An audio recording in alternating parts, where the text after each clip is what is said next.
वालेकुम वरहमतुल्लाहि वबरकातुहू। सबसे पहले हम जो आज आप अपने घरों के काम जो यहाँ छोड़ के आए हैं, मैं जो अपने घर से इतने दूर आई हूँ, इसका सिर्फ एक ही मोटिव है और एक ही मिशन है, वो है कि हम अपने आप को और बेहतर कैसे बनाएं, अल्लाह से ताल्लुक़ और कितना बेहतर बना सकते हैं, और थोड़ी बहुत मेरी लाइफ चेंजिंग एक्सपीरियंसेस और जो मेरी थोड़ी बहुत जर्नी रही है मैं आपसे शेयर कर सकूं। तो हम कोशिश करें कि जो हम बात कर रहे हैं उसे बस आप ये नियत करें कि आप सिर्फ सुनने नहीं आए, बल्कि अगर कोई चीज़ अगर आपके अंदर वो उतर जाती है, मेरी बात का कुछ आपको फ़ायदा पहुँचे, बिकॉज इवेंचुअली मैं बस यही चाहती हूँ कि जो भी हो या मैं जो भी कहूँ, ये इससे सिर्फ मेरे भाई बहनों को फ़ायदा मिले, और इसीलिए मैं अपने एक्सपीरियंसेस शेयर करती हूँ ताकि शायद कोई मेरी जर्नी देख के या मेरी कोई बातों से या कोई मेरे कोई चीज़ से मोटिवेट हो जाए और उनके लिए भी फ़ायदेमंद हो जाए। तो आई थिंक सबसे पहले हम दरूद शरीफ पढ़ लेते हैं ताकि हमारी मदद हो जाए हर चीज़ समझने में। बिस्मिल्लाहिर्रहमानिर्रहीम। अब मैं इसमें ज़ोर से नहीं पढ़ूंगी, आप लोग अपना एक जो भी दरूद शरीफ आपको मुनासिब लगे आप पढ़ ले। वेल बस अल्लाह से ये दुआ है कि अल्लाह मुझसे अच्छी, मेरी ज़ुबान से अच्छी चीज़ें निकाले, जो मैं बात करने जा रही हूँ असरदार बातें निकाले और आप लोगों के बस दिलों में उससे उतार दे। कोशिश हमारी हमेशा ऐसी ही रहनी चाहिए, चाहे वो आप हो मैं हूँ, कि हम बस सीखें। सीखना इज़ इम्पोर्टेंट। कौन सिखाता है डजेंट मैटर, कौन कह रहा है डजेंट मैटर, बट किसकी बात हो रही है ये सबसे ज़्यादा इम्पोर्टेंट है। और हर जब भी हम कोई चीज़ सुनते, स्पेशली कोई भी मोटिवेशनल चीज़ जो हमारे ईमान को मजबूत करती है, हम कोशिश करें कि उसे अलर्ट रहकर सुने, और जैसे मैंने पहले कहा नियत करें कि जो मैं सुन रही हूँ, क्योंकि वो इतनी अच्छी बात है, बस अल्लाह मेरे दिल में वो उतार दे और मुझे उस अमल की तौफीक नसीब अता फरमाए। बिकॉज उस चीज़ की जो एक फ़िक्र होती है ना, वो हम सब में होनी चाहिए, क्योंकि हम सभी जानते हैं, सब हमेशा बड़े बड़े उलमा कहते आए हैं, मैं भी वही चीज़ कहूँगी कि दुनिया फ़ना होने वाली चीज़ है। हमारा एग्जिस्टेंस, हम इस दुनिया में हो नहीं हो कोई वैल्यू नहीं रखता, दुनिया फिर भी वैसी चलनी है। लेकिन अल्लाह ने अगर हमें मौका दिया है इस दुनिया में आने का और हमें इंसान बनाया है, तो जाहिर सी बात है हमसे वो कुछ काम लेना चाहता है, वरना इतने सारे जानवर है शायद हम उस मखलूक में होते, पर अल्लाह ने हमें कोई जानवर नहीं बनाया बल्कि एक इंसान बनाया। तो बेशक वो हमसे कुछ काम लेना चाहता है, और उससे भी ज़्यादा ज़रूरी कि अल्लाह ने हमें ईमान में रखा है। अब हमें हम ईमान वाले घर में पैदा हुआ है, पैदाइशी ईमान हमारे साथ है, हमें उसे अलग तरीके से ढूंढना या जाके इस्लाम क्या होता है, जो लोग बिल्कुल नहीं जानते इस्लाम के बारे में, हमें उतना स्क्रैच से काम नहीं करना पड़ता है, क्योंकि अल्हम्दुलिल्लाह बचपन से मदरसा जाते हैं, हम कुरान की तिलावत करते हैं और मम्मी डैडी से सीखते हैं, घर का जो माहौल होता है हम उससे सीखते हैं, तो कुछ तो कच्चा पक्का हमें पता होता है। लेकिन जैसे जैसे हमारी उम्र बढ़ती है वो चीज़ें समझ में बेहतर आती है। बचपन में छोटे होते तो मम्मी डैडी कहते हैं इसलिए हम करते हैं, लेकिन जैसे जैसे हम बड़े होते हैं वो हमारे अंदर आ जाती है, फिर एक आदत बन जाती है, और कुछ वक्त के बाद वो करना मोहब्बत बन जाती है। अब ऐसा लगता है ये नहीं करे तो अब कोई डंडा लेके तो नहीं खड़ा है। अगर आज आप कहीं जाते हो, आप नमाज नहीं पढ़ते, तो कोई आपको डंडे से पकड़ के मारने नहीं वाला है, लेकिन एक आपके अंदर इतनी अल्लाह की मोहब्बत आ जाती है कि आप सोचते नहीं, भले कोई नहीं देख रहा है पर मेरा अल्लाह देख रहा है, और अल्लाह का हुक्म है नमाज का, तो मुझे वो फॉलो करना है। तो बहुत सारी चीजें जब आप एक वक्त के बाद आप हर चीज बाय चॉइस करते हो। आज मतलब एक टाइम पे मैं इतनी छोटी थी, फिर थोड़ी बड़ी हुई, अब ऐसी हुई, कल को मेरी उम्र और ज़्यादा बड़ी होगी। तो हम इंसान का जो ये एक नेचुरल प्रोसेस है, बच्चे से बूढ़े तक का, हमारे हर चीज़ हम अपने चॉइस से करते हैं। आज जब हम बड़े छोटे होते हैं तो ऑफकोर्स सबका कंट्रोल होता है, पेरेंट्स का होता है, घर में बड़े भाई बहनों का होता है एग्जाम्पल। लेकिन जब आप बड़े हो जाते, शादी हो जाते, तो कहीं ना कहीं एक फ्री विल होता है आपके पास, लेकिन आप उस फ्री विल का कैसे यूज़ करते हो वो बहुत ज़्यादा ज़रूरी है। आज हम कोशिश करते हैं, मैं ये कोशिश करती हूँ एक्चुअली कि मैं जितना हो सके इस्लाम के बारे में सीखूं, क्योंकि मुझे लगता है मैं जितना सीखती हूँ, मैं जितना सुनती हूँ, जब मैं कुछ और सुनती हूँ मुझे लगता है अच्छा ये भी है, अच्छा ये भी है। और स्पेशली जब घर में हमारे तालीम होती है रोज, और जब हम हिस्ट्री सुनते हैं, मुझे वैसे स्कूल में हिस्ट्री इतनी पसंद नहीं थी by the way, you know, मुझे बहुत बोरिंग लगता था, मुझे बहुत ही नींद आती थी जब मैं हिस्ट्री पढ़ती थी। पर जब से यू नो मैं मतलब एक प्रॉपर तरीके से फॉलो करने की कोशिश कर रही हूँ इस्लाम, अब मुझे हिस्ट्री इतना ज़्यादा पसंद है कि मैं बता नहीं सकती हूँ। मैं घड़ी घड़ी मेरे हस्बैंड को बोलते ही रहती कि आप मुझे कुछ बताए, कुछ बताए, कुछ बताए, और कुछ बताए, और कुछ बताए, यू नो, इसके पहले क्या हुआ था, इसके साथ क्या जुड़ा था। और बेशक टफ है बिकॉज जब नाम जुड़ते हैं, और काफ़ी बड़े बड़े नाम होते हैं एक्चुअली, यू नो, जब आप थोड़ी हिस्ट्री पढ़ते हो तो मैं नाम में इतनी कंफ्यूज हो जाती हूँ। मैंने कहा बहुत ही बड़े बड़े नाम है ये, लेकिन कोशिश करती हूँ कि मैं सीख जाऊँ। और जब भी मुझे सिखाते हैं मैं सोचती हूँ या अल्लाह ये जो भी बोल रहे बस मेरे अंदर उतार दो, मतलब मेरा दिमाग इतना शार्प कर दो कि मैं ये सब सीख जाऊँ और समझ जाऊँ। और ये सिर्फ सीखने का नहीं है कि मुझे आना चाहिए, ये बात उसकी नहीं है, ये है कि समझना है कि इन लोगों ने ये सब क्यों किया। अब मैं आपको बोलूंगी आप बाहर जाके लड़ो और अपनी जान दे दो तो कोई नहीं जाएगा, जाहिर सी बात है ना, हर किसी को अपनी जान प्यारी होती है। लेकिन जब हम इस्लाम की हिस्ट्री देखते हैं और देखते हैं कि कैसे सहाबाओं ने और उनकी वाइफ्स ने और उनके बच्चों ने अपने यू नो फादर को, अपने हस्बैंड को सपोर्ट किया कि वो अब जा रहे हैं जंग लड़ने, एंड यू नेवर नो कि वो वापस आएंगे या नहीं, लेकिन वो उन्होंने कुर्बानी दी फॉर व्हाट, वो उनके जाती खुशी के लिए नहीं दी। ऑफ कोर्स जाती प्राउड होता है इंसान के, यू नो, अल्लाह के लिए कर रहे हैं, बट एक वो भी रहता है ना कि यार मेरी जस्ट शादी हुई है, मेरा छोटा बेबी है। आजकल हमारे ये सब रीजंस है ना कुछ चीजें नहीं करने की, या जब काम हम करते हैं और हमें अनफॉर्चुनेटली आज की तारीख में हलाल और हराम का डिफरेंस ही नहीं पता, हम जस्ट बिकॉज हम थोड़ा सा हराम की तरफ जाना चाहते हैं तो हम उसके अंदर अपनी मजबूरियां लेके आ जाते हैं कि अरे ये अभी सभी तो ले रहे हैं, अगर हम नहीं लेंगे तो मेरा भी घर का कैसे होगा, अभी स्कूल में इतनी फीस देनी होती है वो कैसे होगा, बाकी यू आप इतनी सारी चीजें एक्चुअली शैतान आपके सामने लाके खड़ा कर देता है कि आप वो डिफरेंस ही समझना भूल जाते हो, जिसमें से मैं एक थी। मुझे हर वक्त अपने प्रॉब्लम्स लगते थे कि यार ये तो प्रॉब्लम मेरा बहुत बड़ा है, ये तो ऐसे ही सॉल्व होगा, अगर मैं ये अभी छोड़ दूंगी तो मैं ये काम कैसे कर पाऊंगी, मेरा तो सोर्स ऑफ इनकम यही है। तो आई थिंक जैसे मैं हमेशा कहती हूँ कि हम सिर्फ एक जरिया है बात करने का, हिदायत अल्लाह के ही हाथ में है, और जिनको मिलती है उनके अंदर चाहत होनी चाहिए। ऐसा नहीं है, लोग कहते हैं ना कि अल्लाह जिसे चाहे हिदायत दे, बेशक पर वो उसे थोड़ी ना देगा जिसे चाहत ही नहीं है या जिसे तलब नहीं है, तो वो तलब रखना भी जरूरी है।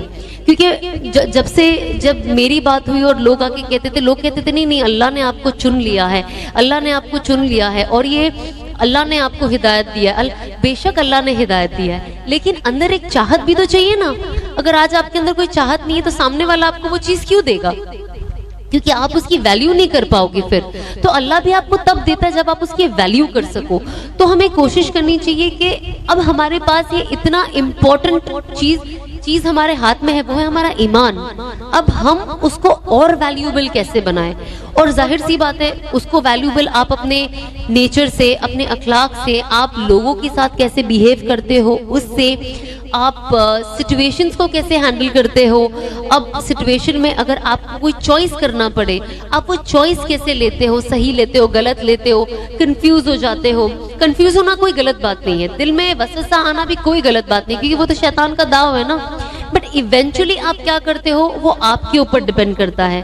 तो मैं हमेशा यही कहती हूँ कि ये चीजें होना बहुत नॉर्मल है, ये होगा, लेकिन आप अपना कॉन्फिडेंस लूज मत करो। बिकॉज आज की तारीख में हम सब आज औरतें काम कर रही है, अपने घर से बाहर निकलती है, एक फ्रीडम है, आपको वो फैमिली से भी मिलती है, वो सपोर्ट भी मिलता है, लेकिन हम कोशिश करें कि उस सपोर्ट का फायदा ना उठाए। और साथ ही साथ अगर हमें ये फ्रीडम मिली है और हमको अल्लाह ने वो जहन दिया है, तो हम दुनिया और आखिरत दोनों को लेके चले। क्योंकि अगर आपने दुनिया में सब कुछ कमा लिया लेकिन आखिरत नहीं कमाई तो सब कुछ जीरो का जीरो है, फिर तो आप एक नाकामयाब इंसान हुए। लेकिन अगर आपने आखिरत कमा ली और अगर दुनिया थोड़ी बहुत पीछे भी रह गई तो कोई फर्क नहीं पड़ता। अब जब मैं ये कहती हूँ तो बहुत लोग ये भी कहते, कहने वाले तो 10 चीज कहते हैं। मैं इसलिए आपको कहती हूँ कि आई एम श्योर आपको भी जब लोग बदलते हैं ना तो बहुत अलग अलग तरीके के टॉन्ट्स आपको मिलते हैं। तो मैं ये सब आपसे इसलिए शेयर करूंगी क्योंकि मुझे नहीं पता इनमें से कौन ये सिचुएशन से गुजर रहा है।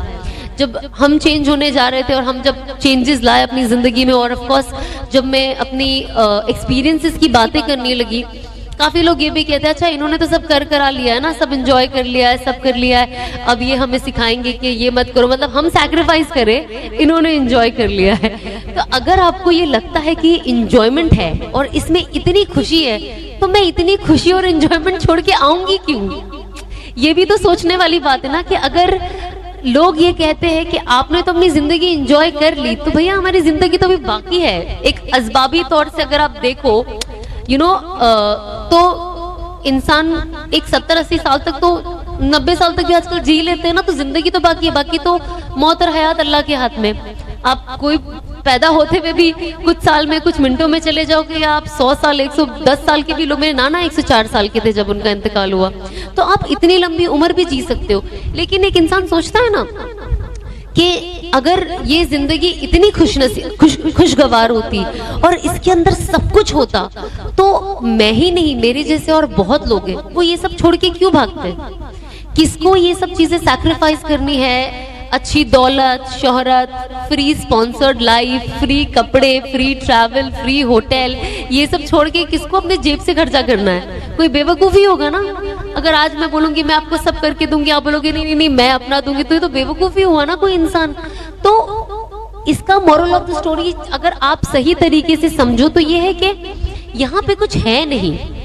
ये चीज ना कुछ वक्त के लिए बहुत ग्लैमरस लगती है, बहुत देखने वाले को बहुत अच्छी लगती है, और जाहिर सी बात है जैसे हम कहते हैं शैतान वसवसा डालता है कि बहुत अच्छा है, बहुत अच्छा है, क्योंकि तो उसका तो काम ही है ना हमें बहकाना, और इसी में तो उसके मजे है। और जो उन्होंने जंग ली है अल्लाह से, यही तो उनका मोटिव है कि जो इंसान सही तरफ जाए उसे खींच खींच के लाना।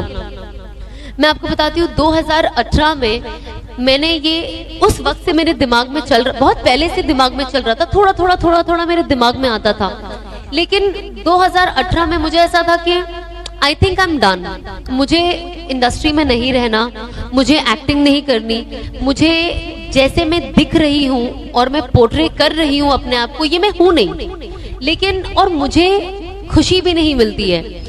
बट जब आप अकेले रहते हो, खुद से रहते हो, आप वो सोचते हो, पर जब आप फिर वैसे ही लोगों के साथ घुल मिल जाते हो तो आपका दिमाग फिर शैतानी हो जाता है। अच्छा अच्छा चलो फोटो शूट करते हैं, अच्छा ये करते हैं, अच्छा वो करते हैं, ये गाने पे डांस करते हैं, वो गाने पे डांस करते हैं।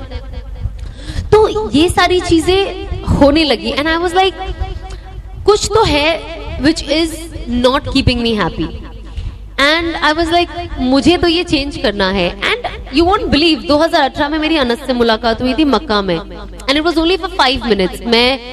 मेरा पूरा सफर कंप्लीट हो चुका था, मेरा उम्रा हो चुका था माशाल्लाह से, and I was coming back home. बहुत 5-10 मिनट की मुलाकात हुई एंड फिर मैं आ गई। अब मेरे दिल में पहले से ये बात चल रही थी, पर क्या होता है ना, कभी कभी जो आपका जाहिर होता है ना, लोग आपके जाहिर से आपको इतना जज करते हैं, इतना जज करते हैं कि कभी कभी इंसान अंदर की बात बोल भी नहीं पाता।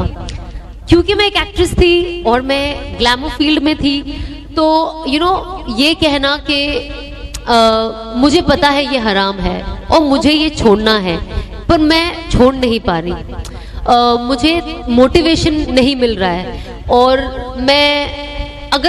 मुझे छोड़ना भी है, पर मैं क्या करूं, फिर इसके बाद मैं क्या करूं? अब काम पे तो मैं जा नहीं सकती हूँ, जाहिर सी बात है, तो मैं क्या करूं? तो मेरे अंदर इतने सवालात थे और मुझे लगता था मैं अगर किसी को बताऊंगी ना, वो कोई समझ नहीं पाएगा, शायद वो मेरा मजाक उड़ाए, और कोई नहीं चाहता कि उसका मजाक उड़े। तो मैं ये बातें कभी किसी से शेयर नहीं करती थी। एंड आई थिंक मैं अब रियलाइज करती हूँ, मैं सोचती हूँ कि काश जब अनस मुझे 2018 में मिले, मैं उनसे ही दिल खोल के बात कर लेती, तो शायद जो मुझे 2 साल लेट हो गया, मैं और 2 साल पहले चेंज हो गई होती। But it's never late. तो बट आई थिंक 2018 मतलब सोचो ना, इतना ज्यादा वक्त भी नहीं गुजरा, not even a year. And 2019 मैं आई एम श्योर बहुत सारे लोग इंस्टाग्राम पे हैं, मैं बहुत ज्यादा एक्टिव थी, पता नहीं मैं क्या कर रही थी 2019 में. मैंने look back, can I erase this year, but it's not possible.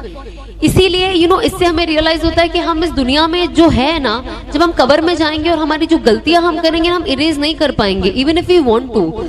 और अल्लाह का शुक्र है कि जीते जी हमें समझ में आ रहा है, अगर कोई चीज आ रही है कि हमें ये चीज हमें इरेज करनी है अपनी जिंदगी से, ये हमारे पास मौका है, क्योंकि हम अभी जिंदा है और हम ये कर सकते हैं. पर एक बार हमारी आंख बंद हो गई तो इसके बाद कोई अपॉर्चुनिटी नहीं, कोई चांस नहीं.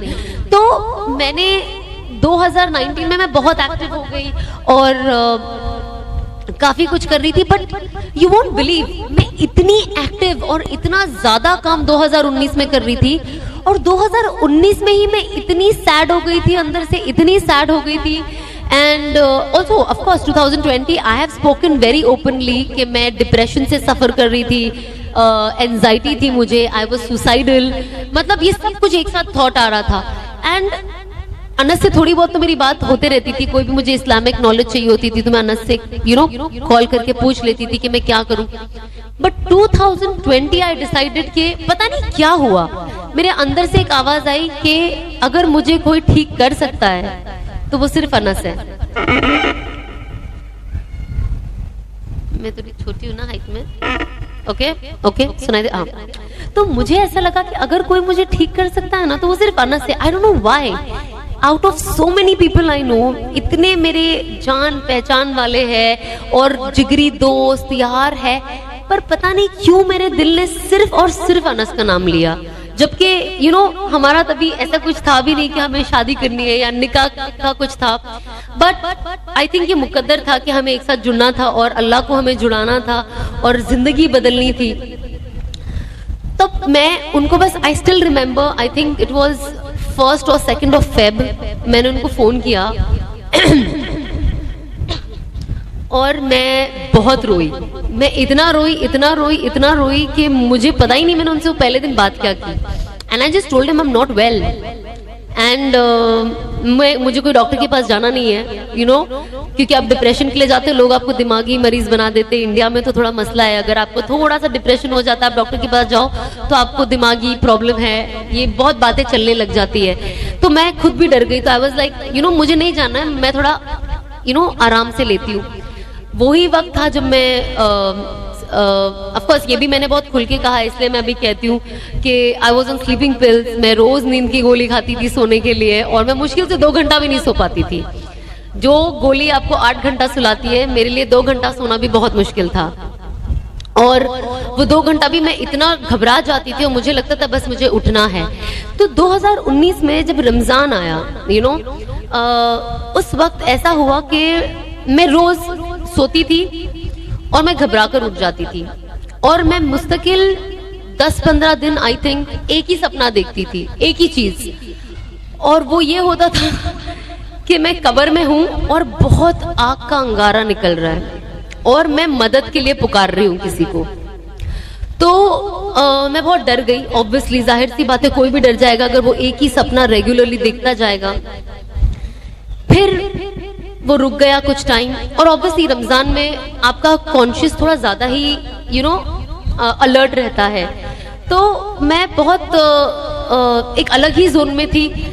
उसके बाद जब जैसे रमजान खत्म हुआ, फिर कुछ वक्त आया, मैं फिर यही चीज देख रही हूँ कि मैं कब्र में हूँ और आग जल रही है और मैं रो रही हूँ और मैं मदद के लिए पुकार रही हूँ और मुझे सामने कोई दिखाई नहीं दे रहा है.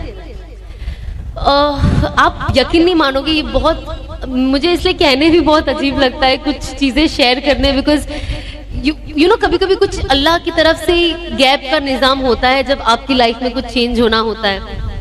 आई स्टिल रिमेम्बर, मैं 2019 में एक शूटिंग करने के लिए जॉर्डन गई थी और मैं बहुत थक गई थी तो मैं स्पा चले गई थी. और जब मैं स्पा गई और जब आप रिलैक्सिंग टिश्यू मसल लेते हो, अब कोई मसाज करने जाएगा तो इंसान रिलैक्स करता है ना कि यार मेरी थकान कम हो जाए, मेरा टिश्यूज ठीक हो जाए. मैं उस वक्त भी अपने कब्र के बारे में ही सोच रही हूँ. पता नहीं मेरे सर पे क्या जुनून चल गया था कि मेरा दिमाग उससे ज्यादा कुछ सोच ही नहीं पाता था. मैं घूम फिर के सिर्फ कब्र पे आ जाती थी, घूम फिर के सिर्फ कब्र पे आ जाती थी. और जब मैं उस बेड पे लेटी थी और वो लड़की मेरे बॉडी पे फेस एक रैप लगा रही थी जिससे बॉडी के डिजीज भी अच्छे होते हैं। जब उसने मुझे जैसे प्लास्टिक में रैप किया ना, मुझे ऐसा लगा कि मैं मर गई, और उसके पहले मेरा ऑलरेडी डिप्रेशन का फेज चालू था, लेकिन मैंने पब्लिकली फरवरी में मैंने बहुत ओपनली लोगों से डिस्कस किया। लेकिन 2019 में जब ये मेरा फेस चल रहा था तो मैं किसी को बोल नहीं पाती थी। तो आई स्टिल रिमेम्बर, मैंने अनस के बाद में सब वीडियोस दिखाए थे। 2019 में मैं जब शूट करने जाती थी तो मैं एक रूम में अकेले, क्योंकि मेरे पास बात करने के लिए कोई नहीं था, मैं अकेले वीडियो बनाती थी। मैं खुद से बात करती थी और मैं खुद ही रोती थी और मैं खुद से ही बात करती थी और मैं खुद को ही तसल्ली देती थी। मतलब आज मैं थैंक गॉड मैंने सब डिलीट कर दिया, क्योंकि जब मैं देखती हूँ ना तो मुझे डर लगता था वो बाद में कि अगर मैंने इसे दूसरा स्टेप नहीं लिया होता तो मैं पागल हो गई होती। अब इमेजिन आप अपने रूम में हो, आप खुद से ही बात कर रहे हो और रिकॉर्ड भी कर रहे हो और आप रो भी रहे हो और फिर आप खुद को ही तसल्ली दे रहे हो। तो मुझे डेफिनेटली लगा कि कुछ तो सही नहीं है। एंड आई स्टिल रिमेम्बर जब मैं मसाज ले रही थी, मैं अल्लाह से दुआ कर रही थी कि अल्लाह, मतलब मेरी जिंदगी का कोई मकसद ही नहीं है, कोई वैल्यू ही नहीं है, मैं क्यों जिंदा हूँ और मैं जो कर रही हूँ मैं उससे भी खुश नहीं हूँ और उससे आई थिंक मेरे घर वाले भी कहीं ना कहीं खुश नहीं है, बट वो फ्लो में चल रहे हैं। तो आई डोंट नो मैं क्या करूं और मैं चेंज ला नहीं पा रही हूँ, पर मुझे लाना है एंड आई थिंक मुझे कोई सपोर्ट चाहिए। एंड आप यकीन नहीं मानोगे, जैसे मैं वो मसाज से उठी ना, मैं बस 2 कदम चली मैं बेहोश होकर गिर गई। और जब मैं गिरी ना वहां पे, because it was a Muslim country, तो वो कुछ 2-4 वहां के जो वेटर्स थे, रेस्टोरेंट था बाहर, वो लोग आए और अल्हम्दुलिल्लाह लोग कुछ दुआ पढ़ने लग गए, कुरान की आयतें पढ़ने लग गए।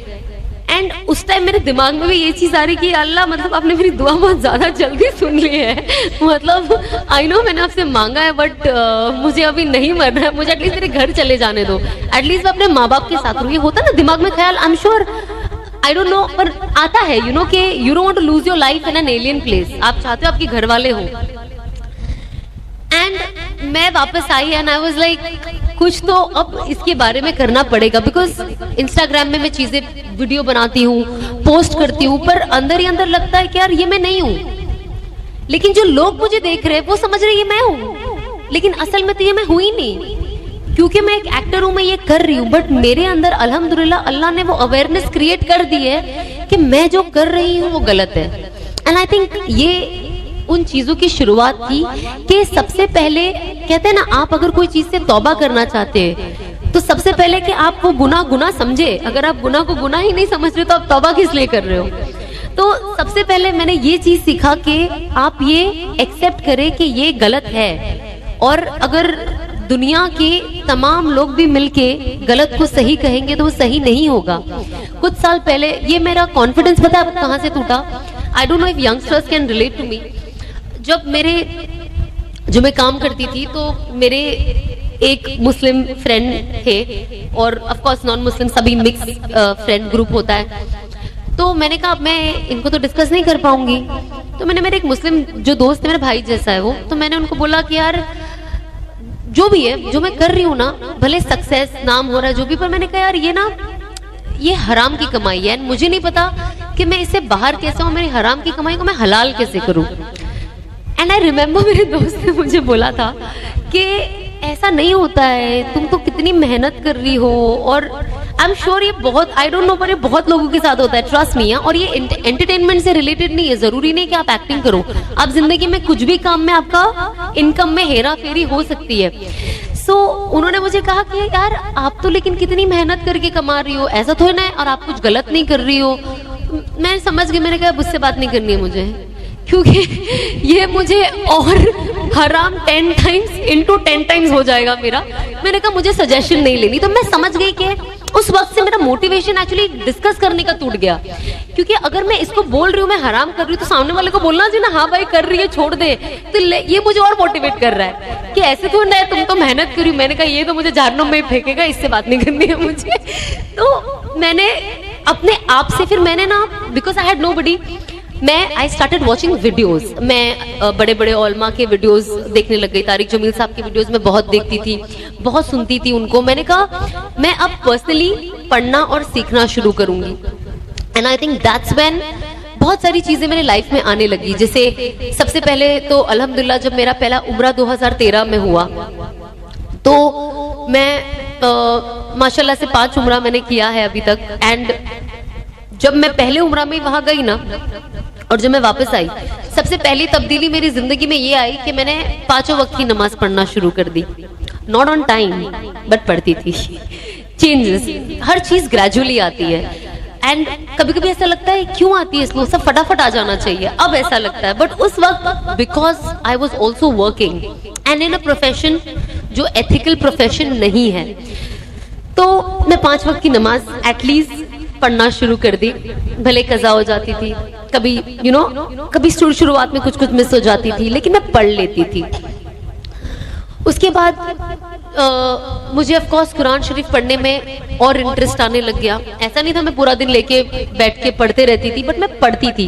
अब अगर मुझे किसी ने बता दिया कि इशा के बाद सूरा मुल्क पढ़ना बहुत जरूरी है, कब्र में आपकी हिफाजत करेगा, तो मैंने वो एक वजीफा, मैंने कहा इसकी मुझे बहुत ज्यादा जरूरत है, मैंने वो हर इशा के बाद पढ़ना शुरू कर दिया। अब मैं आपको बताती हूँ, चेंजेस ना ऐसी छोटी छोटी चीजों से आती है, ऐसा नहीं कि इमिडिएटली आ जाएगी। जब मैंने ये पढ़ना शुरू किया तो मैंने इसको कभी मिस नहीं किया।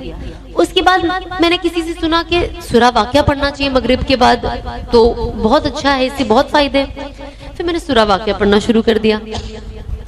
फिर एक बार मेरी बहन ने मुझे बोला कि जुम्मा के दिन ना सूरा काफ पढ़ना चाहिए, उससे अगले जुम्मा तक अपनी प्रोटेक्शन होती है और चेहरे पे नूर आता है। मैंने कहा अच्छा। तो अल्हम्दुलिल्लाह 2 साल पहले मैंने शुरू किया और अब तक माशाल्लाह से हर जुम्मा सूरा काफ पढ़ती हूँ। तो इस तरीके से ना छोटी चीजें, और जब मैंने अपने आप को, अपना वक्त इन चीजों में इन्वेस्ट करना शुरू कर दिया, मुझे रियलाइज हुआ कि अब मेरी जिंदगी में सही इन्वेस्टमेंट हो रहा है। क्योंकि पहला जब मैं गलत चीजों में इन्वेस्टमेंट करती थी अपने वक्त का, जो फिजूल काम करती थी, तो उससे मेरे को फायदा कुछ नहीं हो रहा था। लेकिन इन चीजों से ना मुझे फायदा होने लगा। जब 2020 में अनस ने मुझे थोड़ा ना शुरुआत में पढ़ाई देने लगे ताकि मेरी एंजाइटी कम हो जाए, तो पहले उन्होंने बोला फजर के बाद आप चाश्त तक रुको। मुझे तो चाश्त की नमाज क्या पता नहीं थी, इमेजिन। तो पता चला चाश्त क्या होती है, फिर चाश्त की नमाज पढ़ने लग गई। उसके बाद सुबह में उठ जाती थी चाश्त तक, अगर आप जागो तो यासीन शरीफ पढ़ लेती थी रोज सुबह। फिर उसके बाद इशराक पढ़ती थी मैं फजर में। उसके बाद चाश्त पढ़ती थी मैं उठकर। बोले रोजी के लिए, रोजी तो सब कुछ ही होती है ना। आज आप रोजी का वजीफा डालो, देखो आप कितने लोग पढ़ते हैं। अगर आप काउंट कर सकते होगे तो अगर 200 का मजमा होगा, और अगर काउंटर में काउंट कर सकूं तो हर कोई पढ़ लेगा, बिकॉज रोजी किसको नहीं चाहिए। तो ये एक चीज है कि ये सबकी जरूरियाती चीजें, नेसेसरी भी है, लग्जरी भी है, लेकिन अगेन तरीका, हम इस रोजी को कमाने का हमें कौन सा जरिया चाहिए, ये बहुत जरूरी है। लोग जैसे देखते रोजी का दुआ, रोजी का वजीफा, फटाफट पढ़ना शुरू, लेकिन जब वो रोजी आपके पास आती है फिर आप ये नहीं देखते कि कौन से जरिए से आ रही है। And I think that is where हमारी बरकतें, हम कहते हैं ना बरकत नहीं है, यहाँ ही बरकतें खत्म होती है। तो जब अनस ने इतने सारे शुरू में वजीफे दिए थे, मुझे इतना गुस्सा आता था अनस के ऊपर ही कि जब ये फोन करते थे मुझे लगता था फोन रखो, मेरे पास पढ़ने के लिए इतनी सारी चीजें, फिर बीच में मुझे काम भी करना है। तो उन्होंने कहा ज़ोहर के बाद सूरा फतह पढ़ो। मैंने कहा अच्छा ठीक है। उसके बाद आप दुआ मांगते हो ना, पहले कैसी थी दुआ, या अल्लाह मुझे ये दे दे, अल्लाह मियां मुझे वो दे दे, ये ठीक कर दे, वो ठीक कर दे, इन सबको जन्नत पहुंचा दे, मुझे भी जन्नत पहुंचा दे। अमल कुछ नहीं करना है, पर जन्नत हमको जाना है। घर में रोजी एकदम परफेक्ट होनी चाहिए, काम भी एकदम परफेक्ट मिलना चाहिए, और सब कुछ एकदम परफेक्ट होना चाहिए। हस्बैंड भी एकदम बैंग ऑन होना चाहिए। हमको कुछ नहीं करना है, हमको कुर्बानी नहीं देनी है, पर हमको हस्बैंड परफेक्ट चाहिए, सास ससुर परफेक्ट चाहिए, माँ बाप परफेक्ट चाहिए, भाई बहन, रिश्तेदार, दोस्त, रोजी, बॉडी, हर चीज। जब बॉडी की बात आती है ना, तो लोग बराबर 24 घंटा डाइट करते हैं, जिम जाते हैं, वॉक करने निकलते हैं, लेकिन जब ईमान के ऊपर बात आती है ना, जो अल्लाह देता है, तो उसके लिए हमें किसी को मेहनत नहीं करनी, वो फ्री में चाहिए सब। ये बहुत लोगों का नजरिया है। तो अब मैं कोई भी वजीफा देती हूँ ना, उसके अंदर मैं डालती हूँ इससे रोजी तो आती ही आती है, ताकि जब आप ये कहते हो ना तो लोग थोड़ा और हर वजीफे को पढ़ते हैं। क्योंकि लोग मुझे पूछते हैं रोजी का कोई वजीफा बताओ, अभी तो पूछते हैं हस्बैंड के लिए कोई वजीफा बताओ। मैंने कहा हर चीज के लिए वजीफा ये है कि आप अल्लाह पे यकीन रखो, आप कुरान पढ़ोगे और खुश दिल से पढ़ोगे, और जो जो हमें पढ़ने के लिए बताया गया पढ़ोगे ना, आपकी सारी प्रॉब्लम वैसे ही हल हो जानी है। आपको कोई तावीज दौरे की जरूरत नहीं है, कोई बाबा के पास जाने की जरूरत नहीं है, किसी को बोलने की जरूरत नहीं है कि आप ये कर दो, कोई चढ़ावा चढ़ाने की जरूरत नहीं है। जो आज प्रॉब्लम है, यू नो, हम नमाज नहीं पढ़ते, लेकिन जब हम किसी को देखेंगे, अरे प्लीज मेरे लिए दुआ करना, अरे तुम खुद अपने लिए कर सकते हो। जब इंसान दुआ तो हमें तो करना फर्जी है, लेकिन खुद भी तो करना पड़ेगा ना। जब आप कुछ करोगे नहीं, दूसरा वाला ही दुआ करता रहेगा, तो अल्लाह तो उसकी दुआ उसके हक में कबूल करेगा। तो यू नो, जब जैसे जैसे टाइम बढ़ता गया, तो शुरुआत में अनस को कहती थी, अनस इतना पढ़ने को है, इतना पढ़ने को है कि मैं थक जाती हूँ, मेरे पास टाइम नहीं है। और मुझे रियलाइज होने लगा कि मेरे टाइम में ना बरकत ही नहीं। मैंने कहा मैं ये पढ़ूंगी तो मैं काम कब करूंगी। जो मेरा एक क्लिनिक है, मेरा क्लिनिक एक है, स्किन केयर मैं करती हूँ, तो मैंने कहा यार ये सब कब होगा। आप यकीन नहीं मानोगे, आज मैं वही सारी चीजें पढ़ती हूँ, पर अल्लाह ने इतनी बरकत दी है वो टाइम में कि अब जब मैं सोचती हूँ कि एक वक्त था कि मुझे लगता था कि मेरे पास वक्त ही नहीं है, और अब मैं सब पढ़ लेती हूँ, मेरे पास फिर भी वक्त होता है। तो ये सारी चीजें विद प्रैक्टिस आती है। हर चीज आप प्रैक्टिस करोगे तो प्रैक्टिस के साथ आती है। लेकिन of course belief is very important. जैसे कि मैं हमेशा यू नो, जब मेरे आसपास के लोग होते हैं, जब मुझसे इन सारी चीजों के बारे में पूछते, मैंने कहा मैं यही कहती हूँ कि आपका यकीन होना बहुत जरूरी है। लोग क्या करते हैं ना आज की तारीख में, ये मेरा सब भी मसला था कि हम अल्लाह पे यकीन रखते हैं, हम कुरान पे यकीन रखते हैं, पर हमारा दिल ना 100% यकीन नहीं करता है। आज हम बोलते हैं ना अल्लाह बेहतर करेगा, लेकिन हम वो ना 50% बोलते हैं, 100% दिल से नहीं बोलते कि अल्लाह बेहतर करेगा। हम 50% ना मखलूक के ऊपर छोड़ देते हैं कि नहीं यार अल्लाह बेहतर करेगा यार, लेकिन पर यू नो मैं ये इंसान पे कितना डिपेंडेंट हूँ। तो ये चीज ना मेरे अंदर भी बहुत पहले थी कि मुझे ऐसा लगता था कि मेरा तवक्कुल ना अल्लाह से ज्यादा मखलूकों में हो गया है, कि अल्लाह से 10 मिनट में मांग लेती हूँ, लेकिन सामने वाले मखलूक को तो 1 घंटा पटाती हूँ मैं। ये कर दे भाई, वो कर दे, प्लीज प्लीज मेरा ये काम हो जाए। उसके लिए 4 दिन पहले फील्डिंग करती हूँ कि 4 दिन पहले से मैं माइंड सेट और माइंड बनाना रेडी करूंगी, तो शायद ये इंसान मुझे काम दे दे या मेरा काम हो जाए। एंड आई रियलाइज कि अगर आप सेम चीज अल्लाह के साथ यूज करो तो आपको तो डबल बेनिफिट होगा ना, क्योंकि अगर अल्लाह राजी तो आपको दुनिया में हर चीज मिल जानी है, साथ ही साथ आपकी आखिरत बन जानी है। और कहते हैं ना जिसका रिश्ता अल्लाह के साथ अच्छा हो, अल्लाह उसका रिश्ता मखलूक के साथ अच्छा कर देता है। मतलब आज जब मैं आप लोगों को देखती हूँ, आज आप लोगों के अंदर ना मुझे दिली मोहब्बत दिखती है मेरे लिए, जो मुझे पहले लोगों में नहीं दिखती थी। मुझे लगता था सब मतलब ही है, मेरे अंदर भी वो फीलिंग थी, मुझे लगता है सब मतलब के लिए आए, कोई किसी को कोई लेना देना नहीं है, आज आए कल अपने को पूछने भी नहीं वाले। और ये होता है जब आप दुनिया में इतना दुनिया से अटैच होते हो ना, तो अल्लाह आपको, जो लोग भी आपकी जिंदगी में आते हैं ना, वो दुनिया वाले ही होते हैं, जो आपसे दुनिया का जितना फायदा उठा सकते हैं वो उठा लेते हैं। उसके बाद आप डिप्रेशन में मरो, एंजाइटी में मरो, सुसाइड करो। क्योंकि जब मेरा वक्त आया बुरा, तब मैंने देखा कौन था मेरे साथ। तो आप रियलाइज करते हो कि ये लोग लॉन्ग लास्टिंग लोग नहीं है, इनका वक्त हो। आज जैसे एग्जाम्पल, जब आप एक्टर होते हो तो बहुत सारे लोग ये ले लो, वो ले लो, वो ले लो। अब जैसे सबको पता, अच्छे अच्छे दोस्त जो मुझे यू नो डिजाइनर क्लोथ्स देते थे, जो दोस्ती दोस्ती में देते थे, हम तो सिर्फ दोस्ती में देते हैं, प्रोफेशनल लोग तो प्रोफेशनली। लेकिन आज जस्ट बिकॉज मैं हिजाब पहनती हूँ और you know I don't see them coming to me, so वो मोहब्बत कहाँ गई? अगर वो सच्ची मोहब्बत होती तो आज भी आती ना। तो चीजें मैंने चेंज होते हुए देखी हूँ। मैंने ये 1.5 साल में अपनी जिंदगी में लोगों को बदलते हुए भी देखा है, अच्छे से दूर जाते भी देखा है, और दूर से नजदीक आते हुए भी देखा है, और जाकर वापस आते हुए भी देखा है। तो ये चीज ना आपको अल्लाह ही बताते हैं, और जब आप इसमें यकीन करते हो ना, तब आप वो देखते हो।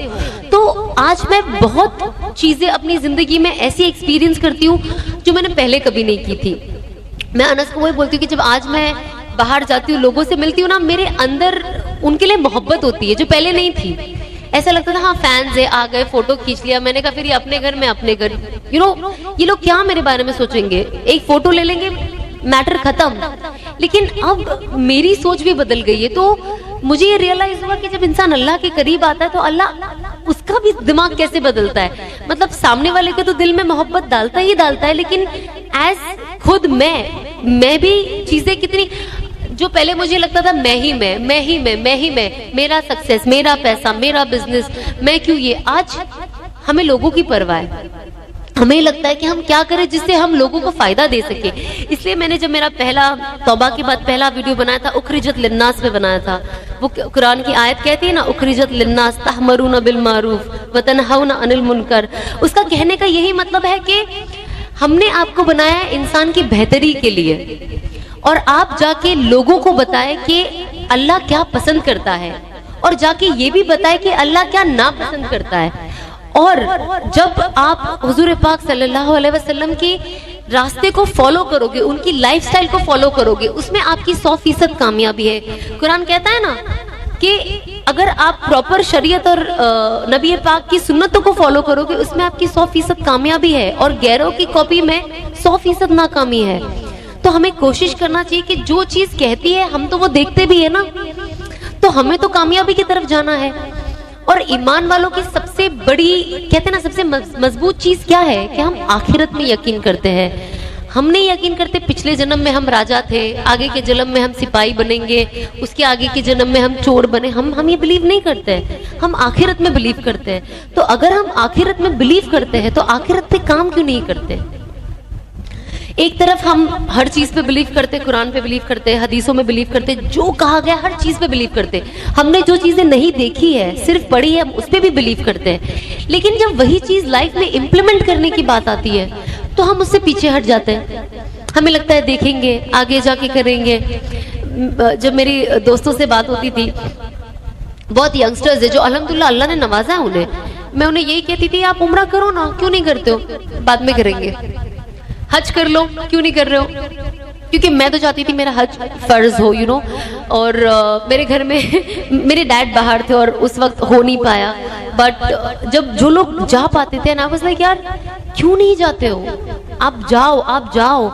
एंड ये सोच है यंगस्टर्स की। अनफॉर्चुनेटली आज इन्हें लगता है क्योंकि हम हज जाकर आएंगे तो हम ये गुनाह नहीं कर पाएंगे, तो पहले हम कर लेते हैं और उसके बाद हम हज जाएंगे, क्योंकि हज के बाद हम ये नहीं कर पाएंगे। You understand. अब मैंने तो ऐसे लोगों को 1-on-1 इंटरेक्ट किया है ना। अब जैसे अनफॉर्चुनेटली अल्लाह यू नो उनकी मगफिरत करे इन चीजों को लेके। जैसे कुछ लोग हैं जिनको ड्रिंकिंग हैबिट है, मुस्लिम्स की बात कर रही हूँ ऑफ कोर्स मैं, पार्टीज की आदत है और पर्दा नहीं करते, हिजाब नहीं लेते, for a matter of fact basic scarf भी नहीं लेते, उसके बाद एक एक चीज आती है। तो इनको लगता है कि अगर हम हज अभी कर लेंगे तो हम ये कैसे करेंगे, क्योंकि अभी हम ये नहीं कर सकते, हम मेंटली प्रिपेयर्ड नहीं है, तो हम हज बाद में करेंगे।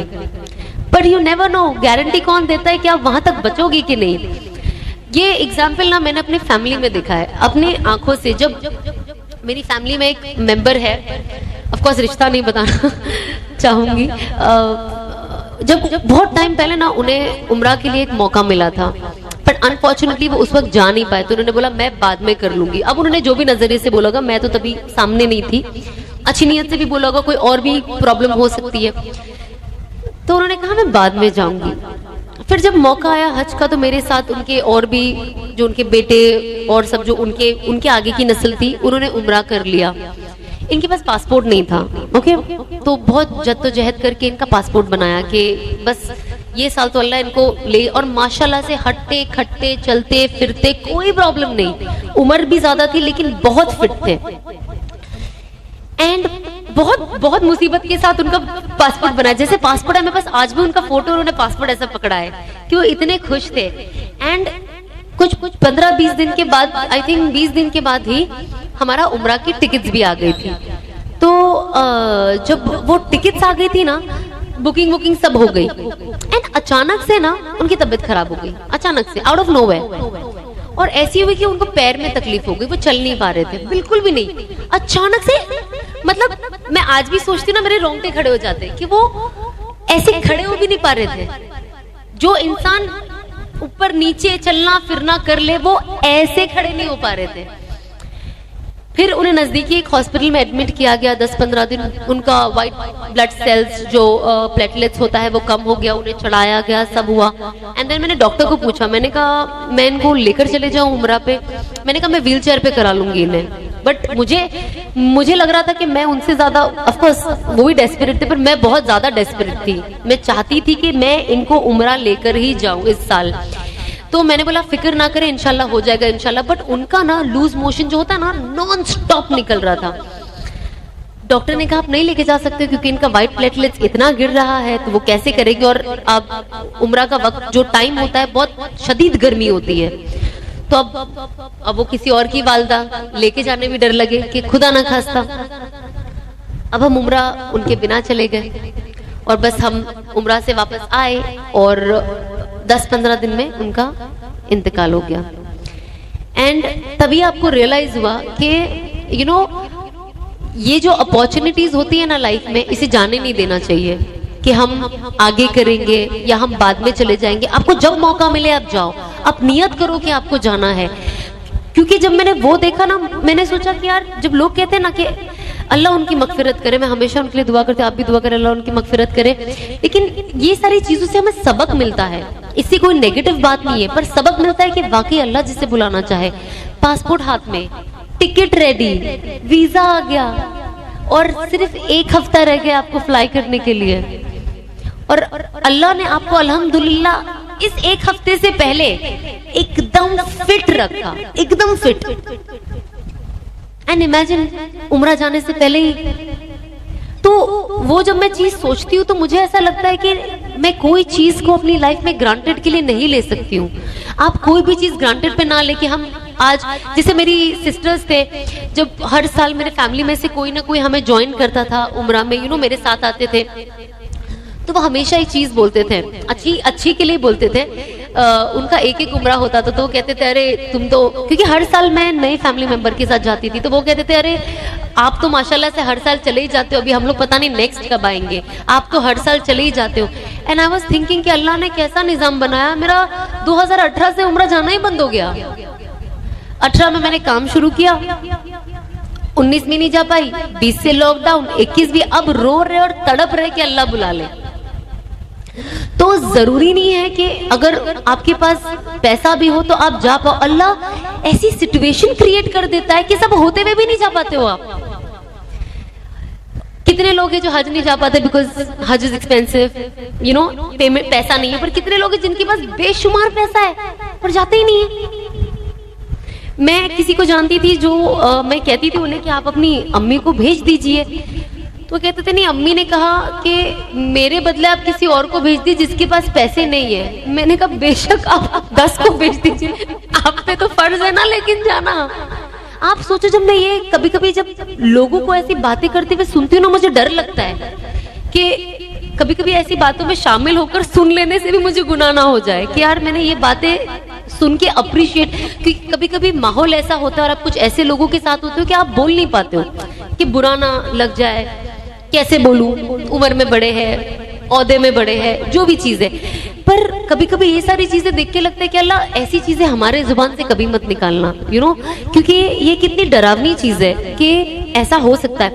जब मैं 2013 में उम्रा पे गई ना, मैं हमेशा यही दुआ करती थी, आप यकीन मानो ना मानो, मैं अल्लाह से एक ही चीज की दुआ करती थी कि अल्लाह मुझे हराम से निकाल दे और हलाल में डाल दे, मुझे हलाल की रोजी दे दे। मुझे नहीं पता कैसे दोगे, मुझे नहीं पता मैं क्या करूंगी, क्योंकि मुझे कुछ आता भी नहीं है करने, क्योंकि मैं एक्टिंग में ही रही हूँ और लकीली मैं स्किन केयर में बहुत अच्छी थी।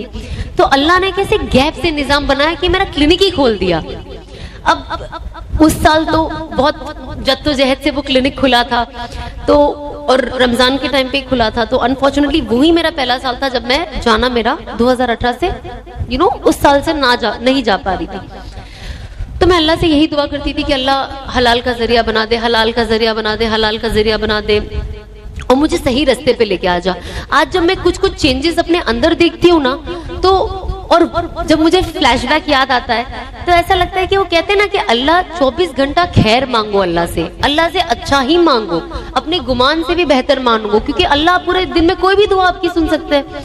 एंड आई रिमेम्बर जब मैं सऊदी जाती थी, उम्रा पे बहुत सारे लोग हिजाबीज को देखते हैं ना, जो हम जैसे लिबरल्स होते थे वो टाइम पे, तो कहते थे यार कैसे रह लेते ना इतनी गर्मी में, इतना हिजाब सर बंद।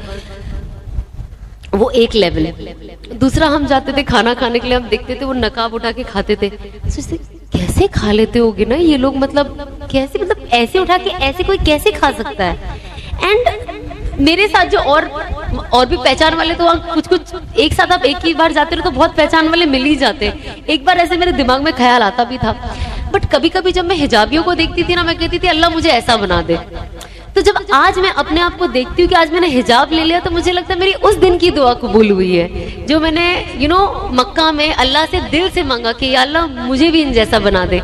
तो अल्लाह ने कहीं ना कहीं एटलीस्ट आप जैसा नहीं, लेकिन थोड़ा आप लोगों से थोड़ा थोड़ा पहुंच रही हूँ मैं आपकी तरफ, एटलीस्ट आधा रास्ता पहुंचा दिया है मुझे। तो बस आप यही कोशिश करें कि जब हम ये चीजें देखें, अल्लाह से बेहतरी मांगे, अल्लाह से खैर मांगे, अल्लाह से अपने गुमान से ज्यादा मांगे। हम तो इंसान है, हमारी सोच और चाहत ना बस इतनी सी होती है, हमारे लिए इतनी बड़ी होती है, पर एक्चुअली वो दुनिया में इतनी सी होती है। तो कहते हैं ना, अल्लाह को अल्लाह की जात के हिसाब से मांगे। आप कुछ भी मांग सकते हो। मैं तो जन्नतुल फिरदौस के नीचे मांगती ही नहीं हूँ, उसकी नीचे वाली 6th वाले में भी हमको नहीं आना, उसके नीचे हमको टॉप वाली में ही रहना है। अल्लाह मियाँ देना तो यही देना, आपकी जियारत करनी है मुझे आपसे सूरा रहमान सुनना है, मुझे मेरे नबी पाक से सूरा यासीन सुनना है, मुझे वही चाहिए, और मुझे मेरे घर वालों के लिए भी वही चाहिए, मुझे उम्मत के लिए भी वही चाहिए। अब अगर मुझे लोगों के लिए चाहिए तो मुझे क्या करना होगा? मुझे दावत का काम करना होगा, क्योंकि अगर मैं दावत का काम नहीं करी तो मैं लोगों को कैसे बता पाऊंगी कि यहाँ तक पहुँचने का तरीका क्या है, या जिनको पता है मैं उनको इंस्पायर कैसे कर पाऊंगी। हर किसी को ना पुश की जरूरत होती है। हम रोज नमाज पढ़ लेते हैं 5 वक्त की, कभी कभी आलस आ ही जाता है ना, एक पुश की जरूरत होती है। कभी मैं अम्मी को देख के चलो ये खड़े हो गया, मैं अब तक खड़ी हो जाती हूँ, कभी मेरी बहन को देख के, कभी मेरे हस्बैंड को देखकर। तो हर इंसान को जिंदगी के हर पड़ाव पे ना एक मोटिवेशन चाहिए, मरते दम तक एक अल्लाह का प्यार और वो जुनून होता ही है। बट इंसान है, नफ्स है, कंट्रोल तो करते हैं, कोशिश भी करते हैं। उनके लिए मैं 2 रकात अलग नमाज पढ़ती हूँ, मेरी नफ्स के लिए। तो उसके अलावा भी बहुत जरूरत पड़ती है कि आपको कोई मोटिवेट करे। तो अब मैं ना कोशिश करती हूँ कि मैं जिनसे जुड़ूं, मैं उनसे जुड़ूं जो मुझे अल्लाह की याद दिलाए, जिनको देखकर मुझे अल्लाह की याद आए। तो आज अल्हम्दुलिल्लाह अल्लाह ने उन लोगों को मुझसे जोड़ा है, कहीं ना गैप से, सब लोग गैप से आ गए।